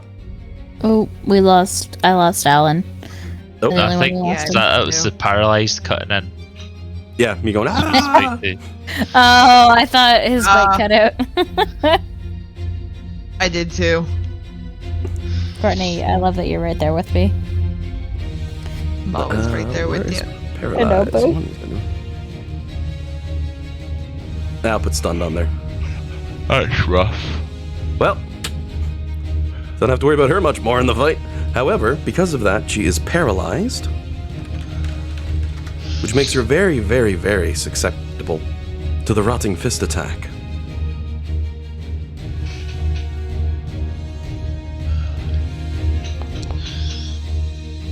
Ah, goddamn, I rolled too low. He misses, because her armor class is still damn high, even if she's paralyzed. Lulu cheers you all on with Kamashag riding on her back. That's my assumption, Dean. If I'm wrong, my apologies. Oh no, yeah, you called it right. This what has he got? 14 HP little guy has no business in this fight.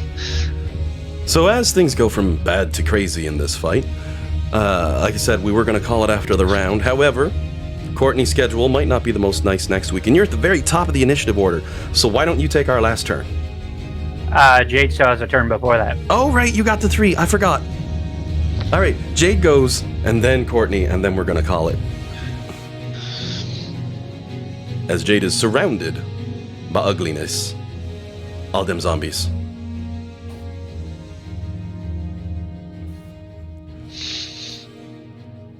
You know what I'm also going to do is I'm going to create another Jade, and I'm going to call it Jade's second turn, and I'm going to put it in the initiative order from now on. Ooh, good call, good call. Jade's second turn, why do you exist? And I end on a crit with sneak attack.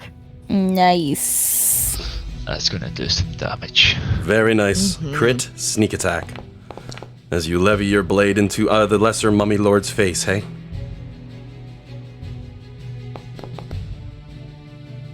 $10 and 8 for 18, plus the sneak attack itself, which has to be double rolled because the damn thing's glitchy. 33. It only rolled. No, I get Yep. to roll again. You get the double roll because the damn thing's glitchy. We get that second one in. 33 for the first half. And for the second half, 38. 71 points of damage, plus another 8 is 79, plus another 10 is 89 points of damage. You know why he has to double roll? Because Foundry doesn't have 18 d6s. With Oh one my solid God. stab, Jade puts the blade straight through the chest of the Mummy Lord. Probably with a laugh and a cackle as he does, bringing it near death in a single blow. Any other tricks up Jade's sleeve at the end of that turn? Yeah, one thing. Because that was 89 points of damage, right? Yep, and I do this on Rhea. Sanctuary. Every single time I think of Quasimodo. Sanctuary. That'll Every do. time. Oh, the one I used for it is paralyzed. Ha! That's paralyzed? That looks like something for Sanctuary. Whatever. I'll go with it. Alrighty. Alright, and that's my turn. Awesome. As you basically tear a chunk off the boss and get things set up, it is now Courtney's turn with Bellamy to finish us off for the week. Okay. Okay, so Spirit Guardians is concentration. Oh god, Spirit Guardian. Like, they're... Oh my god. She just stands here and waits for their turns. They're zombies, right?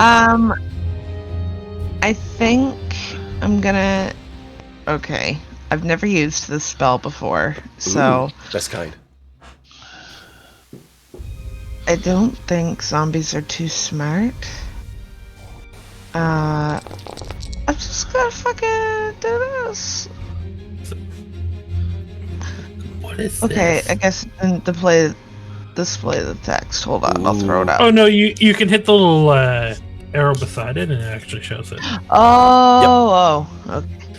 What does Bellamy's Spirit Guardians look like? Oh, they're like butterflies and rainbows. Sounds about right. 20-foot radius. Damn, that's big. A 20-foot radius And is exactly the size of the room you're in, essentially. I just put one up there so you can see.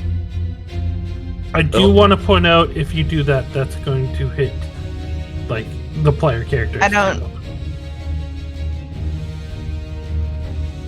Oh, this isn't one where I can pick which creature it's... Each creature. Just each creature. It's a big nuker, but I mean... It's a DC on intelligence. Worst case, you'd be giving allies 8d6 damage.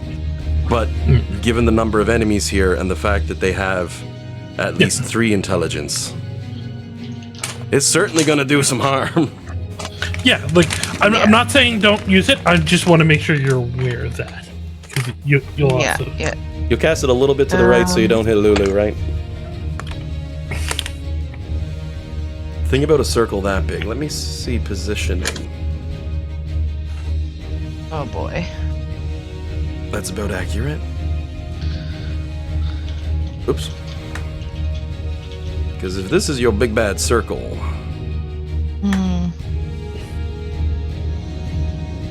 You could essentially drop it here, and it would tag all these bad guys, because that's as far as you can fire it out as well. That's the edge of the wall. And Jade. And Rhea. Rhea has 400 health. And a plus Temporary hit 15. points as well. Her intel saving throw is a plus 15. She has to roll a 4 or better to pass.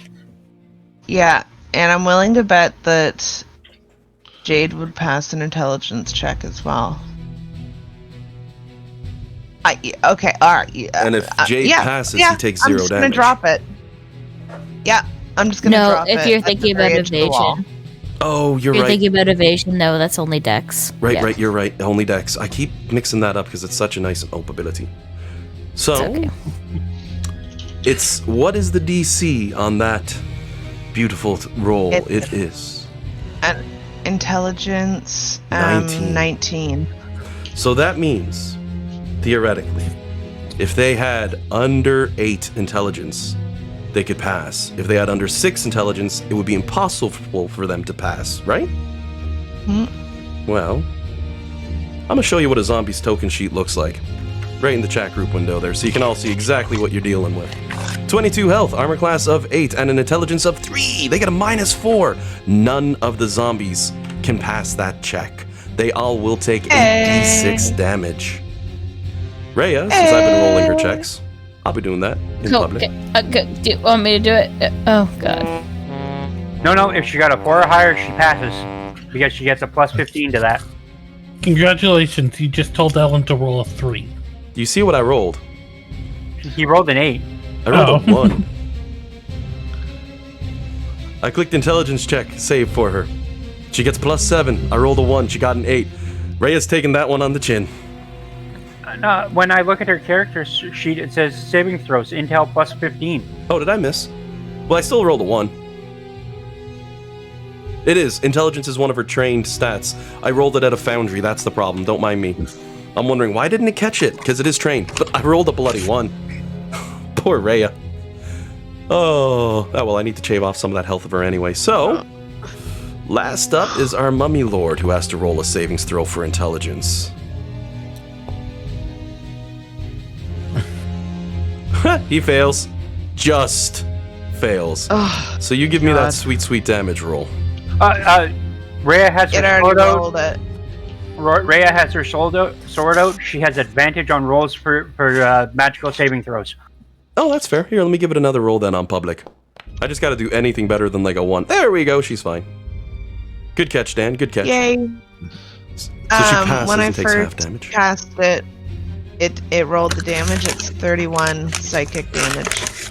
Ooh, that's deadly. Alrighty. So, because of the level of damage that one's off-putting, you see a gigantic wave of energy as the zombies raise their hands up, clutching their heads as they scream in pain.